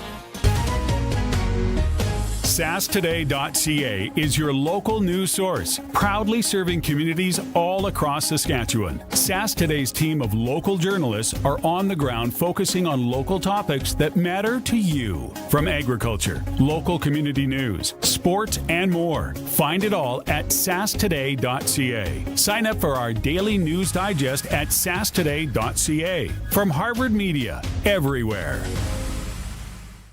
If it's happening in sports in Saskatchewan, we've got it covered on Sports Cage. Be part of the show. Call 936-6262 or toll free 1-866-767-0620. On your radio at 620 CKRM and online at sportscage.com. It's for Saskatchewan Lotteries on Tuesday. Main fundraiser for sport, culture, and recreation in Saskatchewan. Don Hewitt is with me for another 20 minutes. Colson's in the pocket. Blue Jays play tonight. Like I said, why would you cook? Pick up a pie from Western Pizza or any of the Greek favorites. Sit down, watch some baseball. Western Pizza, visit the nearest one for you. Okay, let's go out on the Western Pizza guest hotline. Joining us here, Chris Milo, former Saskatchewan Roughrider kicker. I reached out to him after I saw this tweet, Chris, and I thought, wow, this is pretty impressive with the woes of the Saskatchewan Roughriders kicking. So you tweet out, and if people aren't watching the stream, so do I start getting the old leg warm again or what? And then hashtag Riders. Very nice to chat with you. Were you thinking about that tweet for a while, or was that kind of spontaneous? Well, it was just kind of heat of the moment thing, and it is what it is. Having a little fun with it. When's the last time you did kick a football? Last week. You're coaching. That's a good answer he gave you there, Barney. Is that a good answer? Yeah. I should have said today, right? Is there in all honesty, could you step into a game and boot a few? Inside of 50, most likely. And you know what? We'll have to get Trevor to get me inside of the, get the ball inside the 50. We'll be okay. I mean, it's just sort of flips to how far they're kicking the ball nowadays, Chris, in the NFL. Yeah, it's crazy. 60 is a piece of cake now. It's crazy what they're doing. It's completely different from when it seems like 10 years ago when I was out there, but. What they can do with the footballs nowadays is just something, that we weren't necessarily able to do. Some teams did it, some teams didn't. And so it was, now they can work them in so well that they're basically soccer balls, really. So, and, the guys can kick it pretty far. So you got a good leg, got a good swing, and it'll fly. Look at Aubrey just smashing 64-yard field goals like it's nothing, So. Yeah. And talking about the CFL rule changes, like how much easier, because the CFL has their own ball and they claim it's similar, but I don't really think it is. How much easier is it, Chris, to kick an NFL ball versus a CFL ball? Yeah, I'd say the NFL ball is easier to kick than ours. There's a lot of different kind of aspects that goes into it. I'm not sure if it's still the same today, but I know there's 3 different types of leather that Wilson uses, and NFL obviously gets the top quality, and which is why their balls are a bit more browner than ours. And then you have the NCAA and us. The NCAA gets the second best, and then you have the U Sports and us that gets kind of whatever's left. But so that does affect obviously the how the ball flies, and it's crazy. I had no idea on that. That is fun. We're getting the retreads. No, I didn't know that either. The factory seconds. Yeah. I'm not sure if it's changed, but back in the day, that's what it was. Yeah. Wow. When you sit and watch, and you got your rider tarp on there, and great, and you see the struggles. First off, with Brett this year, are you putting yourself in his shoes and just the pressure and I guess the mental gymnastics that go along with it? Yeah, definitely. I mean, it's not an easy position. Everyone seems to think that it is because we only have that one thing to do. But technically, everybody has that one thing to do when you think about it. So, but it's not an easy position to play, and you go through ups and downs. And but he's had such a great career so far, and I felt like he just needs a bit of a reset. Not necessarily that he can't kick a ball anymore.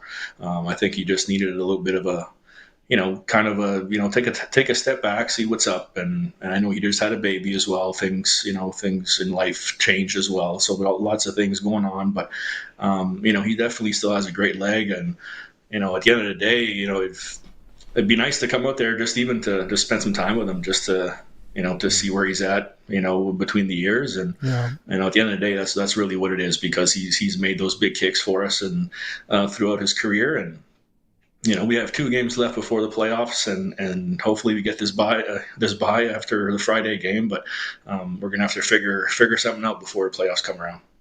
Now, when you take a look at golfers, Chris, I mean, you'll see golfers that'll struggle with their swing for a year, like guys that were winning constantly on the tour. Suddenly, they're struggling for quite a lengthy period of time, and then they come back. And I guess you could sort of argue that Chris has struggled all year. I mean, is it just some little light bulb that goes over top of your head all of a sudden on some little minute detail on kicking, or how does that work out, do you think? Yeah, I think, to be quite honest, it's really going back to the basics, just, go back to having fun again. When you're struggling, you kind of start thinking like, you know what, like, it becomes work, it becomes a stressful environment. Just go out and have fun again. We look at Tiger. Tiger changed his swing, a couple of times, and, when before he did it looked like he was struggling, looked like it wasn't fun, it just didn't want to be there. I'm not saying that's what the case is with Brett. I'm just saying that might be one of the reasons. Just enjoy it again, man. You're playing in front of the best fans in the league. You're getting paid to kick a ball. You have a great leg. You just had a newborn. Enjoy the moment. Enjoy all that stuff. Take in everything, and don't get too hard on yourself. And I know how it is out there. You guys want us to make every kick, and you want us to be at our best every single game, which is normal. That's what fans expect, and that's what you guys deserve out of us. But you know what? We're humans too, and I still feel like he can give us what we need throughout the playoffs, and I think that hopefully we can get this bye, and it'll do him some good. Have a couple of weeks and just take some time to reflect and get back to basics and have fun. What would you say as a veteran, Grey Cup winner, played in Laval? What would you say to young Campbell Fair, who goes out there in Ottawa, misses 2 converts, one's totally hoselled, it seems? What would you say to him? Man, just keep your head up. It's it happens. It happens to the best of us. Just keep going. You trust yourself, trust your swing, trust what got you there in the first place. It's 1 or 2 kicks are not going to define your career. So I missed my first 2. I've missed my first 2 field goals with Saskatchewan. So it didn't turn out so bad after that. Now it's interesting because you played for several CFL teams, Chris, and I hear you're played at Laval in Quebec. You're coaching football. I assume you're still coaching. And yet I'm hearing you say the word "we" for the Roughriders. I find that interesting. So I'm assuming by you using the word "we" that playing for the Roughriders meant a lot to you. Absolutely. For me, it was my second home. It was the team that took a chance on me, and it'll always be home for me, and it'll always be we when it comes to Saskatchewan. So again, I've been kind of joking around on Twitter, but if there is anything I can do to help the team out, if there's anything that they need from me, then they know how to reach me, and I'll be more than willing to come out there and if I can help Brett out, I gladly would. What are you seeing from this team? Right, there's Don. We started the show with in Saskatchewan. It's never good enough. You always got people that want this. No. We got to fire this. We got to do this. But what are you seeing from this team with a chance to clinch and host a West Final on Friday? Unity, togetherness, sense of I'm playing for the guy next to me, which is what you want out of a football team. Guys who believe in each other and believe in also the coaching staff and everybody around them, which is basically what you need to be successful in this league. I think you guys know it just as well as I, and it has that 2013 feel to it. I don't want to say it, but I guess I kind of have to, but because it does feel that way. And hopefully they can pull it off. Okay, I gotta ask you. Let's go to what kick do you relive in your mind? Maybe it was a good one, maybe it was a bad one that you love or maybe don't love reliving. I would say the 45-yarder versus BC and -40. I think that was the one, the West semifinal. I'll always remember that one. What is it like to kick a football that rock hard and cold, Chris? And third grade leather, apparently. It's like cement. It's like kicking a brick. I was just kind of hoping it got there. Wow. Take us through when you tied the record for longest punt ever kicked in professional football, 108 yards. Yeah, that was kind of Dickie was we were on the left hash. Dickie kind of said, let's go cross field and try to put it over his head cross field. And I'm just kind of thinking, I'm a rookie. We're going cross field into a breeze. Like, I don't know what's going on. We're backed up deep. I'm like, listen, you feel like I can? That's what you want me to do. That's what I'll do. And I believe it was Thigpen that was back there for Hamilton and. And, he's not someone that you just want to line drive a ball to, right? Because he'll just bring it back the other way. And so I kind of saw him cheating a little bit. And I said, you know what? If I can just get it over his head, then maybe I got a chance here and maybe we can get something good out of it. And sure enough, it did go over his head, and I guess it kept on going. Legend has it, it's still rolling. So. It's down by Alphenstone. Hey, are you coming to town? You said you were trying to plan to come to a game. I've been trying. I'm trying to get my sister to fly me out there. She's a flight attendant for Air Canada, so I'm trying to get her to fly me out there. I'm doing my best because when we were out there a couple of years ago, it wasn't the best situation, I guess, for our guys. But now it'd be nice to catch a game in front of a full stadium. Yeah, I think you'd look really good, Chris. Hopefully, in the Players Alumni Lounge, which is very nice for the Western Final, you'd fit right in there. Yeah. Well, it'd be great. I'm doing my best. I'll try to get out there. If it's not this week, then if it's for the West Final, I'll try my best to get out there for sure. Right on, Chris. Thanks for taking some time today and enlightening us. Really appreciate it. Let's catch up again. Yeah, for sure. Thanks for having me. Take care, guys. Right on. Former Saskatchewan Roughrider, Grey Cup champ. Good kicker. Chris Milo. I think all rider fought. That was great you had him on. You saw that tweet. He was a really good guest. 108-yard punt. Yeah. That I kind of remembered it when I started reading, and I was like, oh, yeah. On the new CFL field, you could still do that.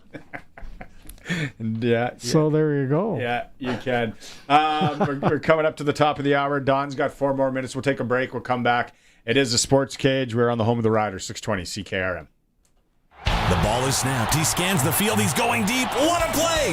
Rider fans, make your own great play by going to riders5050.ca. You can now buy tickets for every Rider game, home or away. You can also sign up for the 50-50 Club and never miss a draw, including the weekly loyalty and early bird prizes. All proceeds support amateur football in Saskatchewan, equipping the heartland, and just maybe score a big win. Get your tickets today at riders5050.ca and go Riders! Riders 5050 is presented by ISC.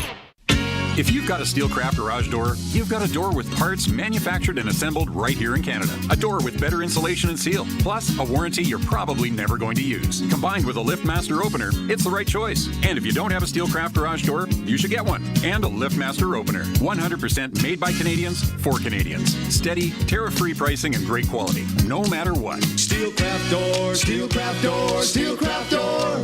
We offer more. Canada's Conservatives have put forward a bill that will unlock our nation's true potential by rewarding those who build and invest in Canada. The Canadian Sovereignty Act introduces measures such as the Canada First Reinvestment Tax Cut to eliminate capital gains tax on reinvestments in Canada, ensuring that money stays here and builds our great economy. My name is Warren Steinley, your Conservative Member of Parliament for Regina Luban, and I will always be on Saskatchewan's side. Paid ad by Warren Steinley. Country Corner, brought to you by Municipal Hail Insurance. Proudly serving farmers. MunicipalHail.ca. Check out the Cream of the Crop Trade and Craft Show this Friday and Saturday at the Connexus Art Center. Over 60 local vendors ranging from artwork, handcrafted jewelry, and home decor. Full details at connexusartcenter.ca. Don't miss your chance to see Darius Rucker live at the Brand Center on Monday, October 20th, playing all the hits from All Right to Wagon Wheel. Great seats are still available at ticketmaster.ca. And get ready to party with the James Barker Band in Moose Jaw. The Bud Light Buckle Up Tour comes to the Temple Garden Center on November 20th. Grab your tickets at templegardencenter.ca. For more information, visit 620ckrm.com. It's time for the Sports Ticker, brought to you by Extreme Hockey and Sports, Regina's locally owned one-stop hockey shop. Now with a price match guarantee. 1425 McIntyre Street. Saskatchewan Roughriders have signed American kicker Michael Hughes. They also have signed American defensive back Jordan Perryman. Hughes, an all-time leader in field goals percentage at Appalachian State. Perryman dressed in 10 regular season games for the BC Lions in 2024. Roland Milligan Jr. not practicing today for the Riders on the practice field. Major League Baseball tonight. Blue Jay fans excited. Chance to sweep the Yankees in the Bronx. 6:08 first pitch. Shane Bieber against Carlos Rodon. Still delayed in Game 3 of the other AL divisional playoff. Mariners and Tigers. Hockey, NHL started today and currently tie game between the Blackhawks and Panthers at the end of the second. 2-2. Penguins, Rangers later. Avalanche at the Kings. Western Hockey League, Moose Jaw welcomes Swift Current. Vancouver's in Saskatoon. And SJHL, Weyburn and Yorkton. Flin Flon travels into Humboldt. A couple of divisional leaders battling there, and LaRange is in Nipawin. The Sportscage.com poll today. Will the Oilers win the Stanley Cup in the next 3 years? After McDavid signing yesterday, you can vote at Sportscage.com. The sports ticker is for Extreme Hockey and Sport, home of the price match guarantee. And during the month of October, you can win $1,000 back in your purchase, whether it's at Umbrella Marketing or Extreme Hockey and Sport. Visit them. They're local. Shop local. Don, sometimes I forget. Connor Bedard's plays for the... Like, there was so much hype coming out, and then now it's like, oh yeah, Bedard is playing for the Blackhawks, who some people I heard today are thinking will finish dead last, which they have... You mean Chicago? Chicago, yeah. What did I say? No, Chicago. I think that's Chicago what you said, would possible to finish dead last, which would give them the best odds in the draft for a cousin of Connor Bedard, Gavin McKenna. Wouldn't that be something?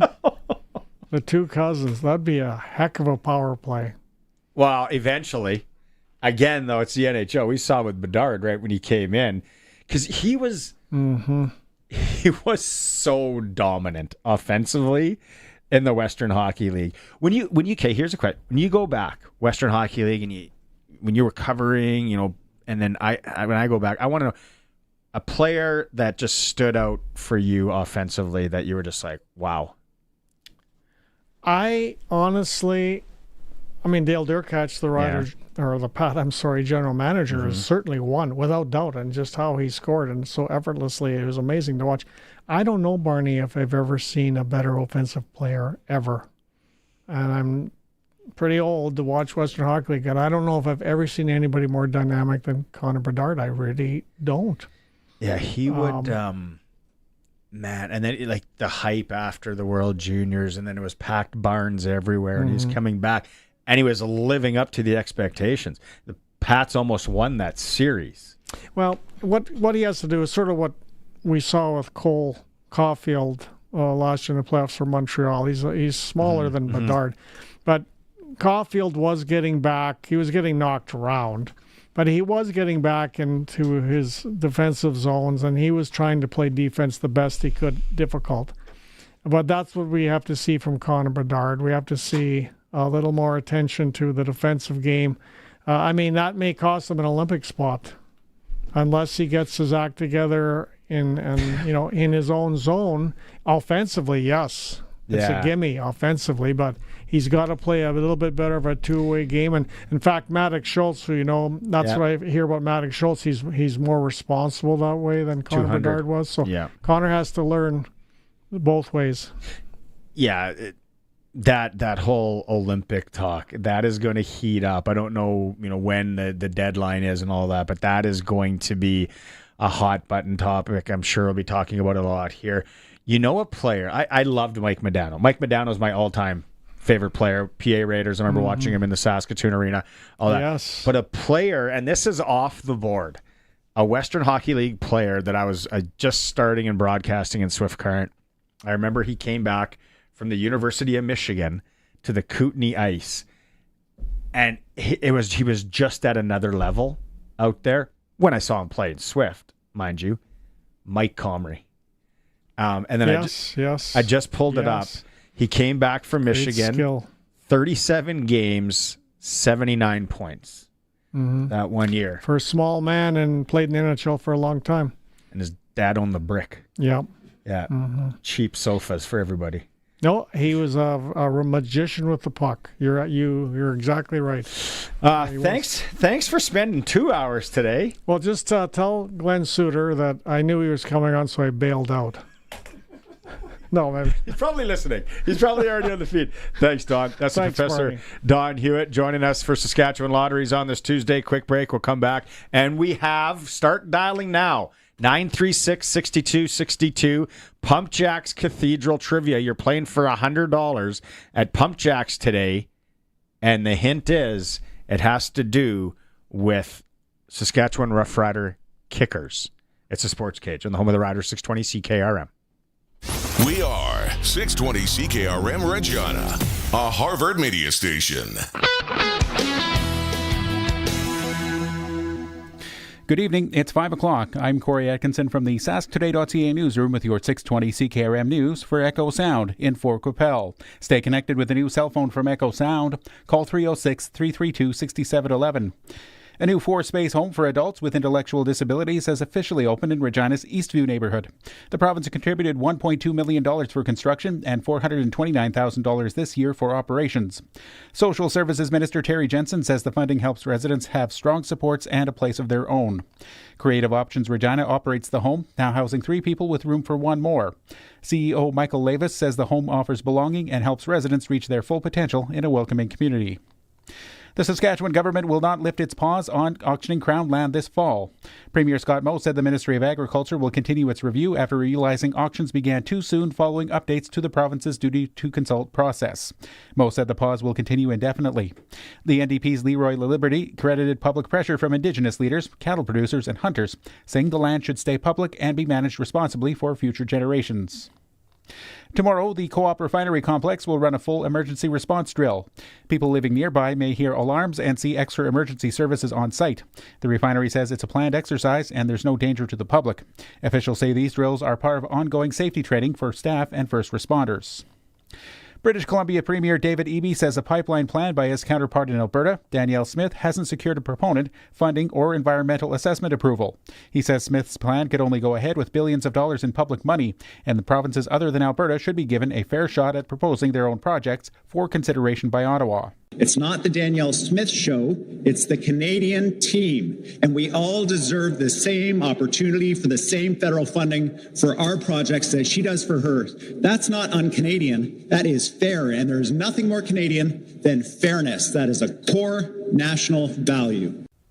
The Premier's comments come after Smith said Eby's recent rejection of her pipeline pitch last week was un-Canadian and unconstitutional. And as the Toronto Blue Jays look to sweep the American League Division Series in Game 3 tonight, some Canadian fans say they'll be cheering proudly from the stands at Yankee Stadium. Jeffrey Meisen, a public school teacher originally from Ontario, says he has been a Blue Jays superfan since the age of 10. Even though he's lived in Yankees home turf for over 2 decades, he says he'll always support the Jays. I used to be scared to wear my jersey to the games. Depending on where you're sitting, it's not always wise to wear opposing team jerseys, but when it's the Blue Jays, I have to. The Blue Jays currently lead the series 2-0. Game 4, if necessary, would be played tomorrow in New York, and the series would return to Rogers Centre in Toronto for a Game 5 on Friday. That was your 620 CKRM News.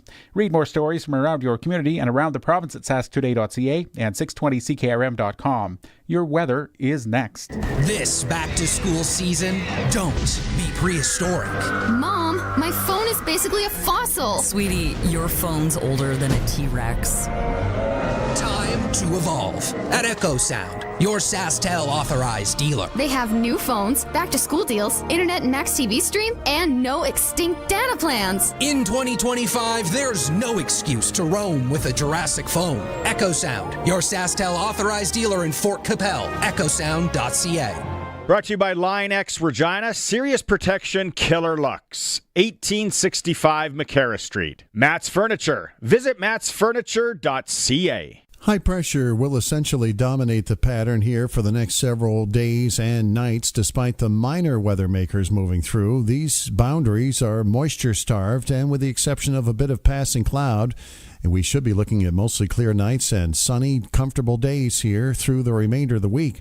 Temperatures, for the most part, will remain above normal. Our forecast details a few scattered clouds tonight, lows near 4 degrees, chance of precipitation 0.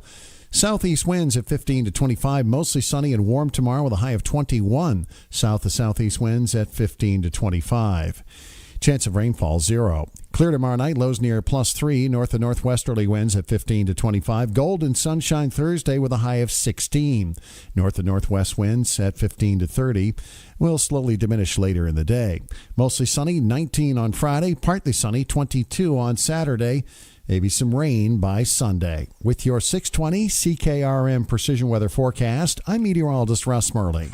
He's at it again. Matt's sharpening his pencil to save you money at Matt's Furniture. Now till November 5th, save big on the quality and power you know and love from Maytag and Whirlpool. Get a Maytag 5.5 cubic foot Pet Pro top load washer with 7 cubic foot top load dryer for just $16.99. Or get the Whirlpool 5.5 cubic foot IEC top load washer with removable agitator and 7 cubic foot dryer for just $14.99. Matt's Furniture at Fort Capel, Kamsack, Melville, and Foam Lake, or online at mattsfurniture.ca.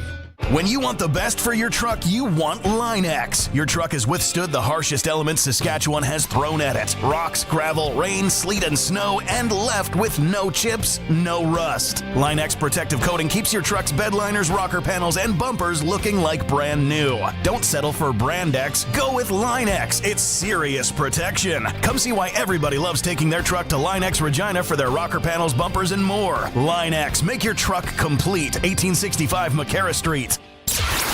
Broadcasting from Century Studios in downtown Regina, Harvard Media presents The Sports Cage, where Saskatchewan comes to talk local sports. Brought to you by Sask Lotteries, bringing communities together. Sask Lottery products fund over 12,000 sports, culture, and recreation groups across Saskatchewan.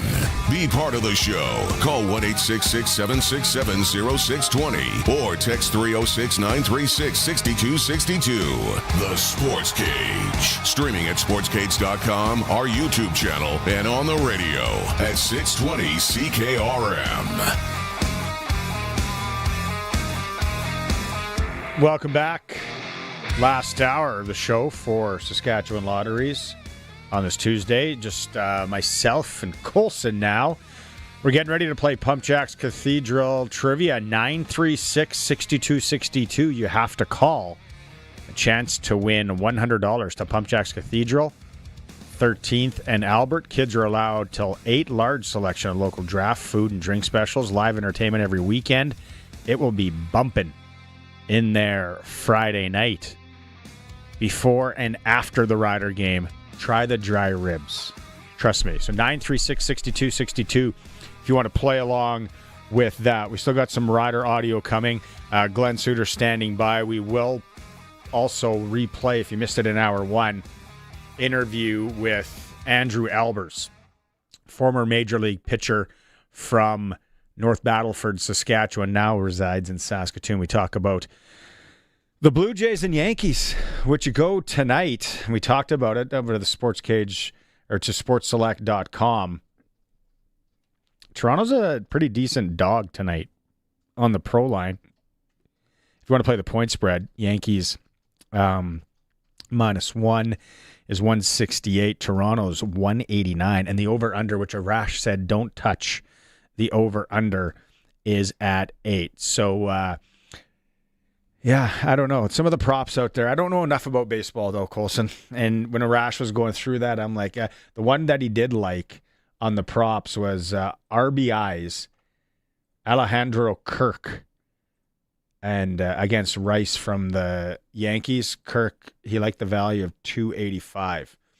On the prop there. So you can do it at sportselect.com. You can pick the games now. It prints out a QR code, and you just go to your local Lotto Spot retailer. They scan it, and there you go. You got your ticket. Must be 18 plus to play. Play responsibly.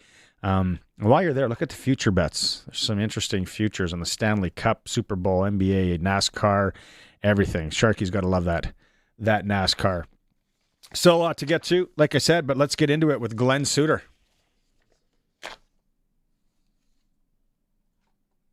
Time now for press coverage with CFL and Saskatchewan Roughrider legend Glen Suitor on the Sports Cage. Brought to you by Bronco Plumbing and Heating, where professional service is guaranteed. They'll treat you right. 781-2090.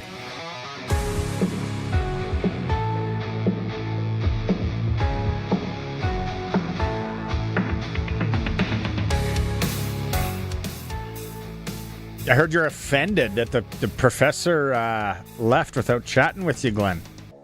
Well, it really hurt my feelings. Like, I'm not sure how I'm going to recover from this. You know what? It passed. It's fine. Hey, we got to start, though, Barney. We have to start this discussion with the big signing in Edmonton. I mean, come on. Justin Rankin signs an extension. Best offensive player that the Elks have right now. I mean, let's get into the big signing, because that was the big news in the signing of the contract. No, but just as it's good.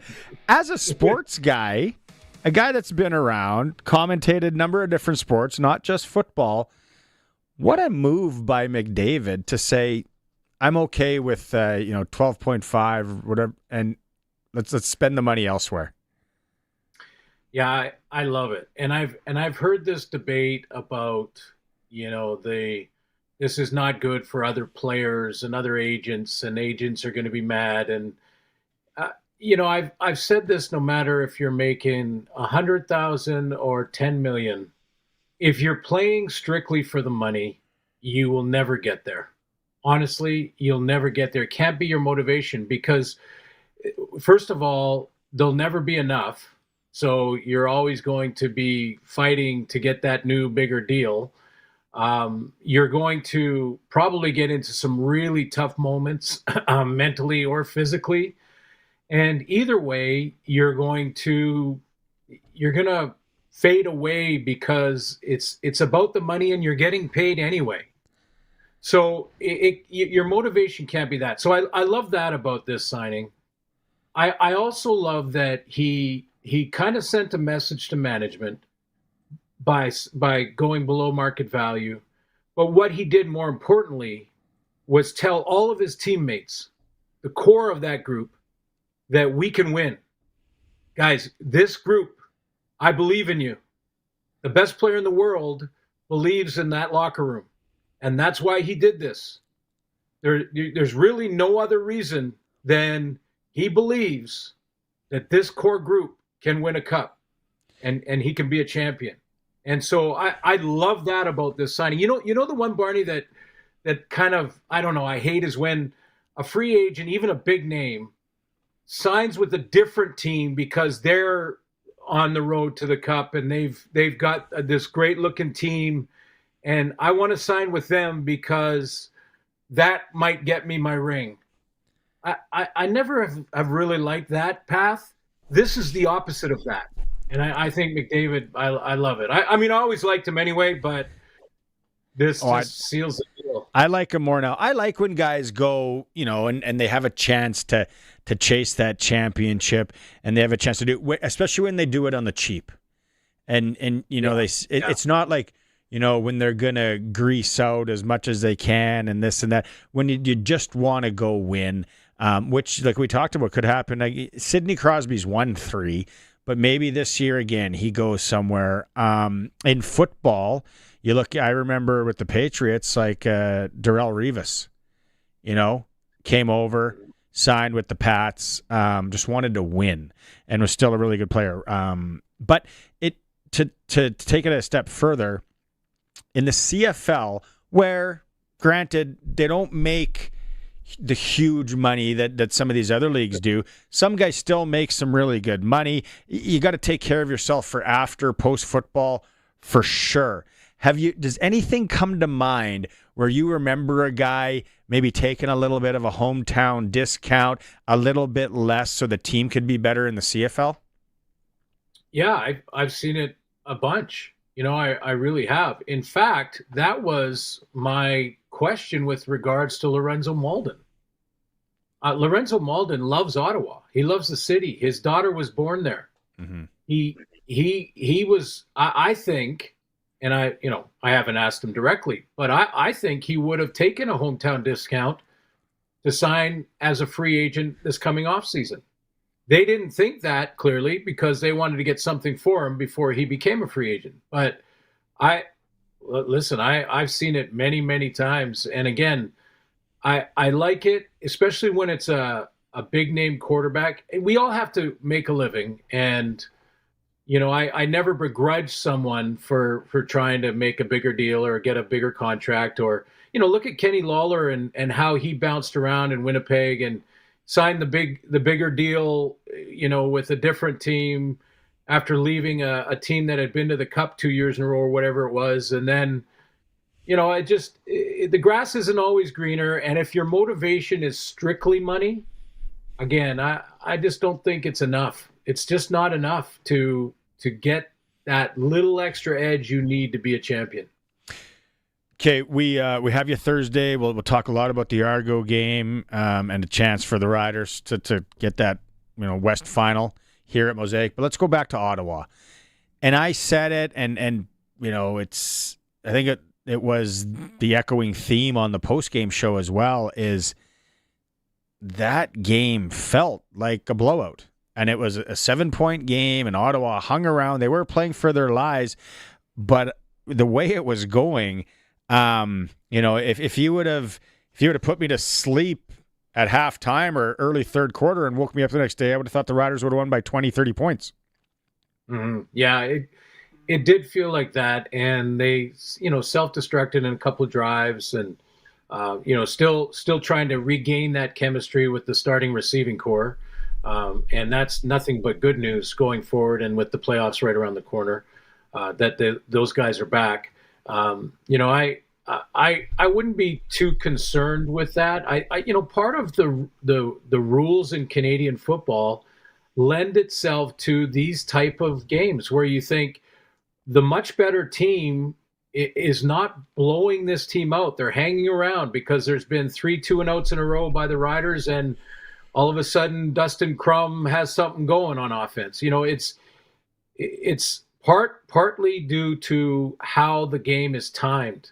And I'm not begrudging the rule change down the road for this new time clock, but when we get to the final 3 minutes, that's where I hope it doesn't change at all. I think they'll get that chemistry back. I don't think you have to worry about that in Saskatchewan. There is still a kicking issue, and I text you, Barney, after I saw the second one, and listen, Campbell Fair will. I'm sure he'll bounce back and he will get his career going.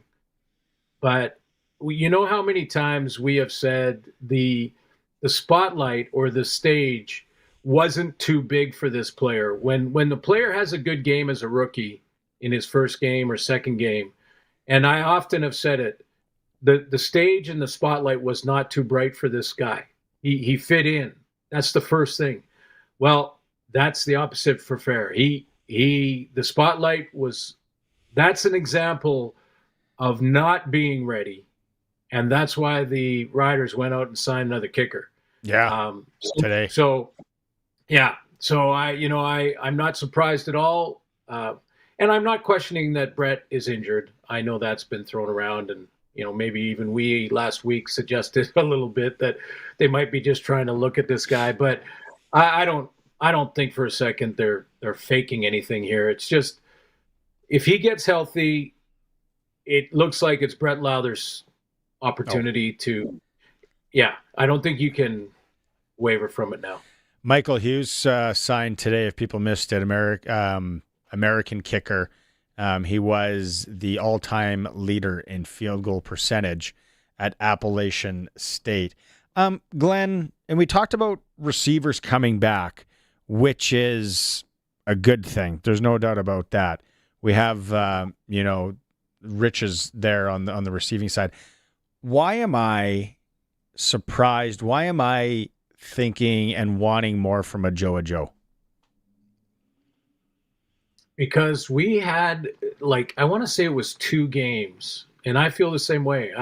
There was 2 games last year. One for sure, I think he was at 180 or something, or 170 in one game, where he was catching a dig route or a crossing route at about 10 yards and straight arming one defender, throwing a DB out of the way.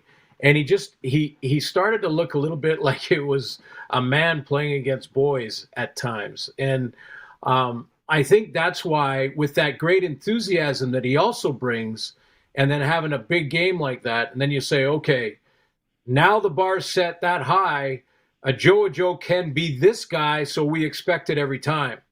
Now, since he's returned, in fairness to him, I think he's played 3 different positions.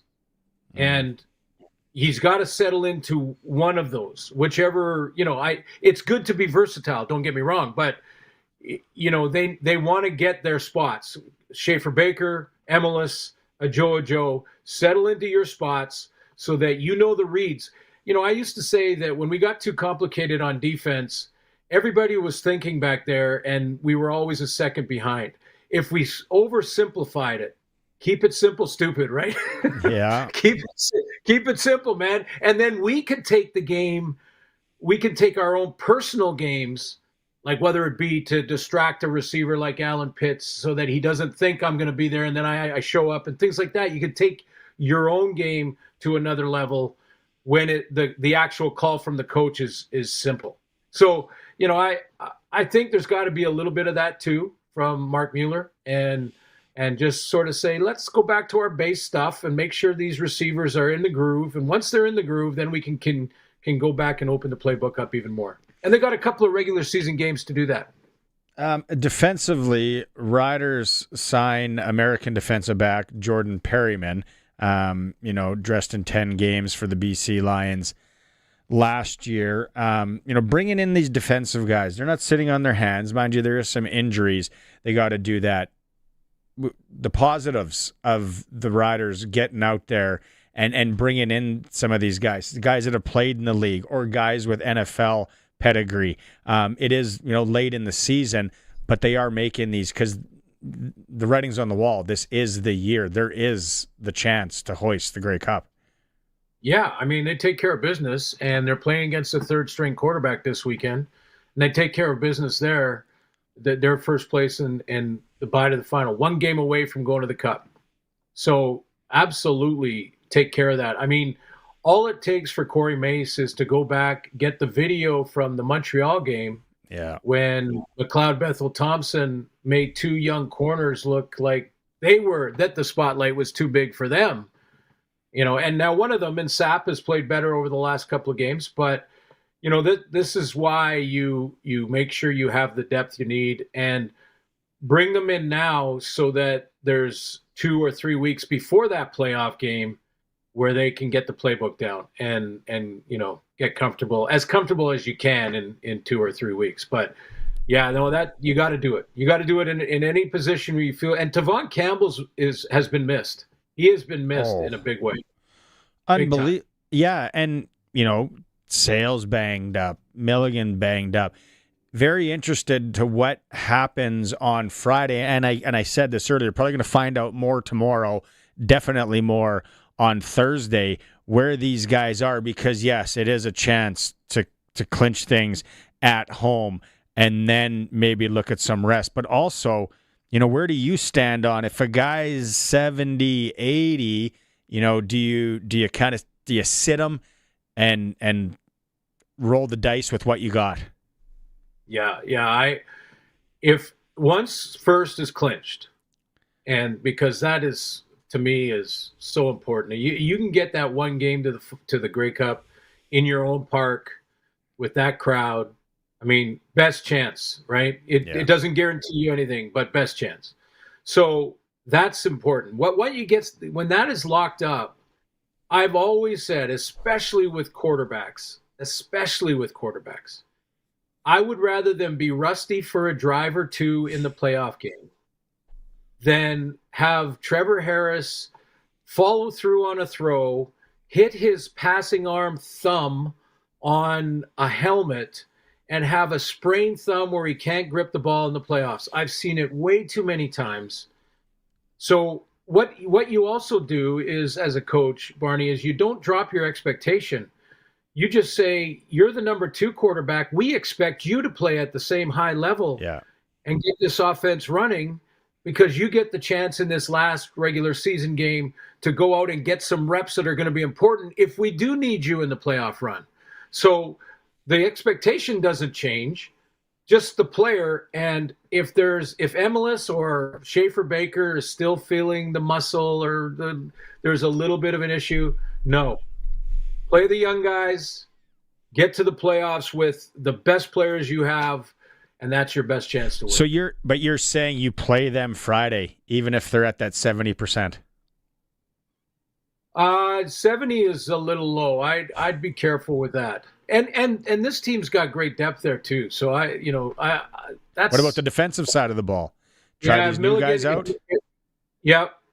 I'm trying the new guys out, especially against a third-string quarterback, and another chance after this to lock up first if they need it. You talk about quarterbacks, and you see it at any level, and that freak injury. And then as a Patriots fan, I saw it the one year with Julian Edelman. Also, Wes Welker blows his knee out in a nothing game, shouldn't have been playing. I think A.J. Ouellette, like I joked earlier, here's a ticket to Cancun for 5 days. Go rest that frame. Take some time. I don't think he has that in him, but that's a guy that he is so physical that the rest will do him well. Hey, if he needs a place in Cayman, I have a couple of contacts. Throwback. If people that listen to the show religiously, totally laughing at that right now. I love it. No, but a little context. Oh, but you're right. You're right, Barney. No question. Give AJ Olette a break. Give him the rest day. He and the other thing about this team in particular this year is that they're all in. They've made the commitment. You can tell that, and this team cares about each other. So he's going to mentally be there. Like he's going to watch the game from the sideline if you rest him, and mentally go through every rep as if he was in the game, like you would in practice when your second team's in. So a guy like that, I'm resting. I'm resting Trevor. If there's one receiver that is at 70, resting him. You can't go too deep into it because the rosters are limited. I mean, they're not NFL rosters, so they're a little bit smaller. But you rest the guys that. For sure, your quarterback. But the way that AJ plays, I'm with you, Barney. I'd rest him too. Little bit of a statement game, maybe again, a statement game from BC last week at home against Calgary. Well, I think the question now is, are the Lions the best team in the league? Mm-hmm. I said 3 weeks ago that if the Lions defense can improve by 20%, even 15%, if they can improve by that much, this team is a contender. I said it on the air about 3 or 4 weeks ago when Nathan Rourke was putting 350 to 400 on the board and 4 touchdown drives a game and rushing for 2 or 3 in those games.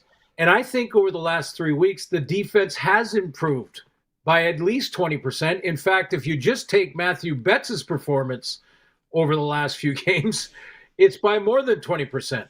So, plays like you're seeing on the stream right now from Carter, if that defense is playing at the level they're at over the last game and a half, and the arrow continues to go up in that regard, then is this team better than Montreal? Is it better, the best team in the league right now? Yeah, and I don't know. I've been grappling with that in my own brain to be like, where are they? And then they have Edmonton at home next Friday because they're on a bye, and then coming here on October 25th, where it could be rest the starters day for both teams. It might be. It very well might be. If they can beat Edmonton, and who does Edmonton have this week? Edmonton, just checking here. Edmonton I know plays Winnipeg. Yeah, they're in Winnipeg, and Winnipeg has got a roll on a bit of a roll now. So, or at least Zach played well last week. So hold on now. Chikai. Yeah, I'll just give it to Zach on that. But honestly, right now the way Nathan is playing, and that offense with James Butler and the balance they have, I don't know that there's a better team in the league. I mean, maybe Montreal with Davis Alexander. But healthy riders all day long. Healthy riders all day long. Their record says they're the best. There's no question. But I think you can make an argument for the Lions right now. They're just their defense wasn't pulling their weight. That was the problem in BC. Jeffrey on the YouTube chat, Western Prairie Land Rentals text, and he says Riders owe their 2013 Grey Cup to the Stamps, losing 3 starters and a meaningless final game in BC. Huff refused to sit starters. I don't get it, man. I honestly, it's so true. Like I don't get it. If you can't improve or won't drop in the playoff picture, then those guys, their key guys, have got to sit, especially your quarterback. And it doesn't have to be a major, injury like a blown out knee or anything. It could just be a finger or something that bugs him in the playoffs, and then you don't have him at 100%. Mark Trestman, not only would he not play Anthony Calvillo in games that didn't matter, he wouldn't even dress him. So he didn't want to ever be tempted with Calvillo with his gear on to throw him out there because you're down by a score and there's only a quarter to go or whatever. Yeah. He didn't want to be tempted, so he said, "You're in street clothes." Puerto Vallarta. Call us in a week. Call us. When did the charter start out of Regina? Okay, we'll catch up on Thursday. You watching baseball tonight? You know what? I will. Yeah, I baseball's tough. I'll have it on behind me. Let's put it that way. I'm going to have it on. I'll be looking, looking through the screen. Throwing scraps of bacon out to try and lure Bob out of the bush. Oh, Barney, really quickly. Face to face with Bob in the trail with my dog last night. What? Face to face. Yes. And did you tell him that he's famous in Saskatchewan on a sports show? Yes. I was backing up slowly, and as soon as I looked like I was a little bit out of his eye line, I turned the dog and we sprinted. And I know you're not supposed to run from a bear, so I made sure we were behind the bush before we started running. Luckily, you didn't blow an Achilles or anything. Well, you're right, and he was in the kids' playground. We're not far from an elementary school. He was walking through the kids' jungle gym when I saw him, and I was like, "Oh boy, back up, Maximus! We're backing up. We're gonna go over here. Look at the treats. Here's some treats. Let's go, baby!" Yeah. Right on. Well, you keep your head on a swivel when you're out for your walks. I want to see those eyeballs on Thursday when we do this again. You got it, Barney. See you later.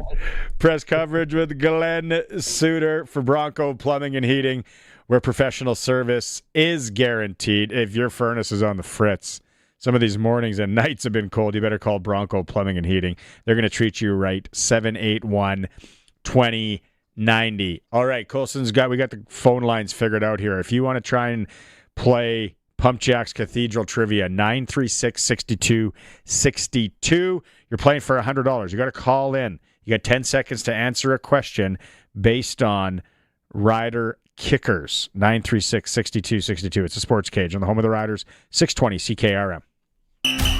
Rider Nation lives on 620 CKRM. I'm Dave Thomas, voice of the Saskatchewan Roughriders. Friday is game day as the Riders take on the Toronto Argonauts. Countdown to kickoff with Justin Dunk and Tegan Whitco's at 4. The pregame show's at 6, and kickoff with Luke Mullender and I is at 7. Saskatchewan Roughrider football on the Cooperators Rider Broadcast Network is brought to you by the Cooperators, Saskatchewan Party Caucus, and Vaderstad. Stream every moment of Rider football at sportscage.com.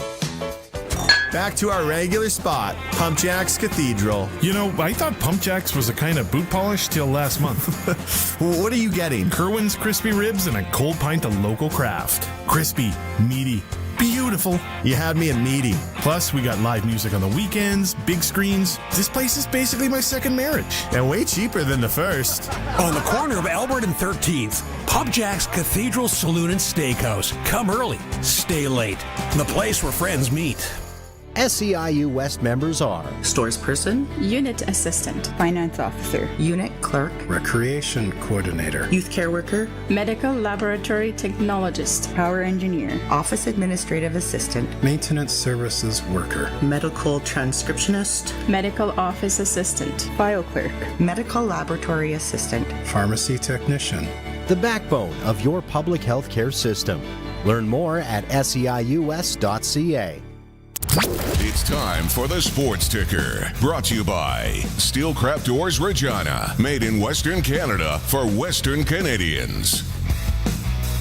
Saskatchewan Roughriders signed American kicker Michael Hughes and American defensive back Jordan Perryman today. Hughes all-time leader in field goal percentage at Appalachian State. Perryman dressed in 10 regular season games for the BC Lions in 2024.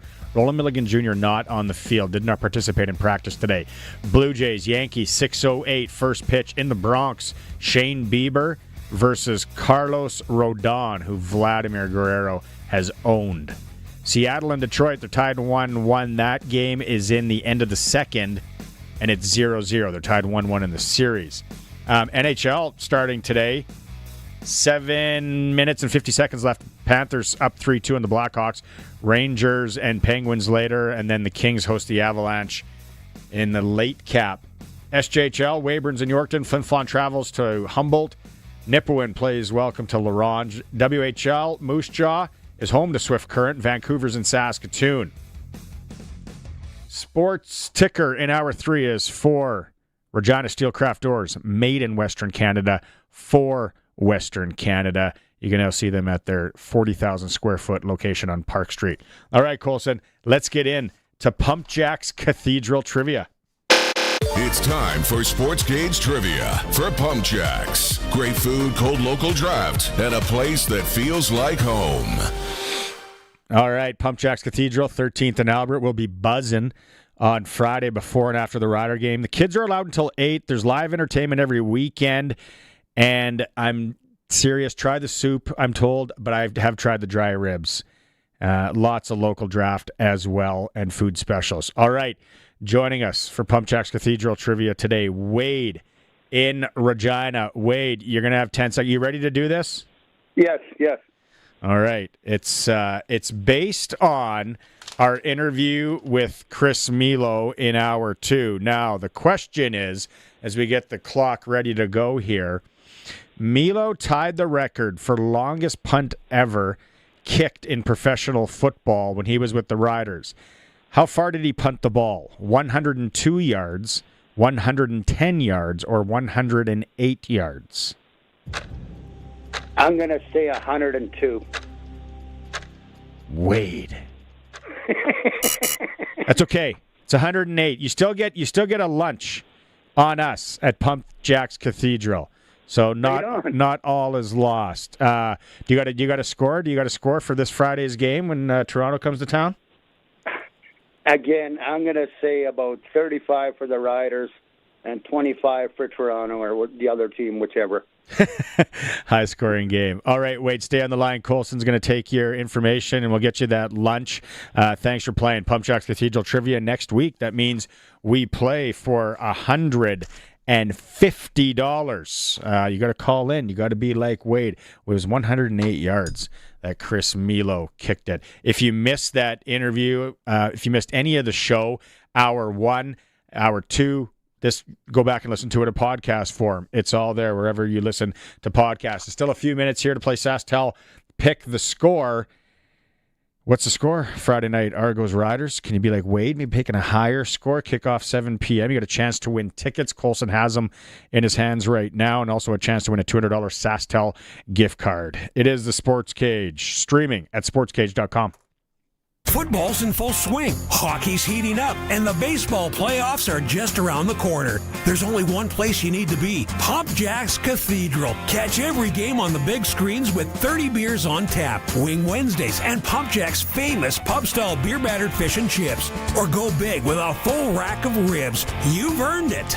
Live sports, cold beer, hot food on the corner of Albert and 13th. Pump Jack's Cathedral Saloon and Steakhouse. Come early, stay late. The place where friends meet. Sweater weather is here, and winter's not far behind. The last thing you want is your furnace quitting on the coldest night of the year. That's where Bronco Plumbing, Heating, and Cooling comes in. Their trained technicians will make sure your furnace is ready to keep you warm all winter long. Fast, reliable, and professional service, so you can enjoy winter without surprises. Book your service or explore their protection plans today at 781-2090 or visit broncoplumbing.com. Bronco, they'll treat you right. The ball is snapped. He scans the field. He's going deep. What a play! Rider fans, make your own great play by going to riders5050.ca. You can now buy tickets for every Rider game, home or away. You can also sign up for the 50-50 Club and never miss a draw, including the weekly loyalty and early bird prizes. All proceeds support amateur football in Saskatchewan, equipping the heartland, and just maybe score a big win. Get your tickets today at riders5050.ca and go Riders! Riders 5050 is presented by ISC. Text CKRM 306-936-6262. From skid steers to tents to power tools, anything you need to rent for that summer job is at Prairie Land Rentals. Deal with the owner, 600 Albert Street. This is Sports Cage. Be part of the show. Call 936-6262 or toll free 1-866-767-0620. 620 CKRM. Prairie Land Rentals text line, good one from Carrie. We're going to have to send Suitor to Cancun until hibernation season. That's a good one. If you missed it in hour one, we're going to have the Andrew Albers, former Major League pitcher, interview coming up after the break. He talks about the Blue Jays and Yankees in the series and what's going to happen tonight. But before that, we mentioned in hour one that Sheldrick Redwine was taking reps at halfback and cornerback for the Riders today. Dave Thomas had a sit-down with New Rider. Sheldrick, you haven't been in Saskatchewan that long. Your impressions so far of the Canadian Football League and the province of Saskatchewan? Man, it's beautiful, nature. That's my type of vibe, football. It's a football town, great fan base, so I love it. How has becoming acclimatized to the Canadian Football League game been for you? It's a learning curve, but over time, just through reps and repetition, it slows down a little bit, so I'm getting used to it. Is playing defensive back up in Canada the same as in the National Football League or down south, or is there some nuances you've had to discover? It's nuances, definitely nuances, just the field being wider, longer, the end zone, so in the red zone, it's not more quick routes, you still have a longer progression route that you can have in the red zone, but, that's it. What was the waggle like, the first experience you had with the receiver getting a 5-yard head start on you? It was interesting, but I love the game, so just having that, it's a difference, it's a nuance, there's something to be able to, get used to just, be patient, it feels like he's coming fast, but at the end of the day, all the routes still progress. How they do as routes. Sorry, you've been working inside and outside. Is there a difference? Is there anything that's easier about either one of those positions at halfback or corner? Easier, not really. At the end of the day, it's all football, and it's all just communication with the guys that you're on the field with, So it's different. It's definitely different. From the corner perspective, you have a halfback and a free safety, So it's like extra help almost. And so what has it been like now just being thrown into the lineup? You have an experience in Ottawa last week with guys going down around you? Yeah, it's good. I'm a football player, so my goal is it don't matter if this is my first game or my 100th game. When I get out there, I expect to produce and be able to help the team get a win. Antoine Brooks Jr. had that pick six. You had a pretty good seat to see that going down in front of you. After he got back to the sideline, did you say, though, that's not a big deal, I've intercepted Ben Roethlisberger? Nah, I definitely didn't say that. Every time you get your hands on the ball, it's a beautiful opportunity, So I had a first-class seat to that. When I seen it, I seen him catch it and stumbled a little bit, and then when I seen him catch his balance, I knew he was gone from there. He talked a lot about the communication with his teammates as being a big part of that play. How much communication have you received, and how much can you help out? Now, we receive a lot of communication. One thing I can say, this defensive back group will do an excellent job of communicating, and that play actually was something that, from that side, the corner, the halfback, and him, from earlier in the week, they were saying, when we seen this, we're going to go to this, we're going to go to this, we're going to go to this. And when it happened, pick six. You have to understand, I'm a radio guy, but by my count, 7 different pro teams since you turned pro. What is it like trying to learn all those different systems and different stops along the way? Like I said, it's a learning curve with anything. I see anything as a new language. If I wanted to hop into you guys' field, it'd be a whole another language that you guys know that I don't necessarily know. So just each stop, I just compartmentalize everything.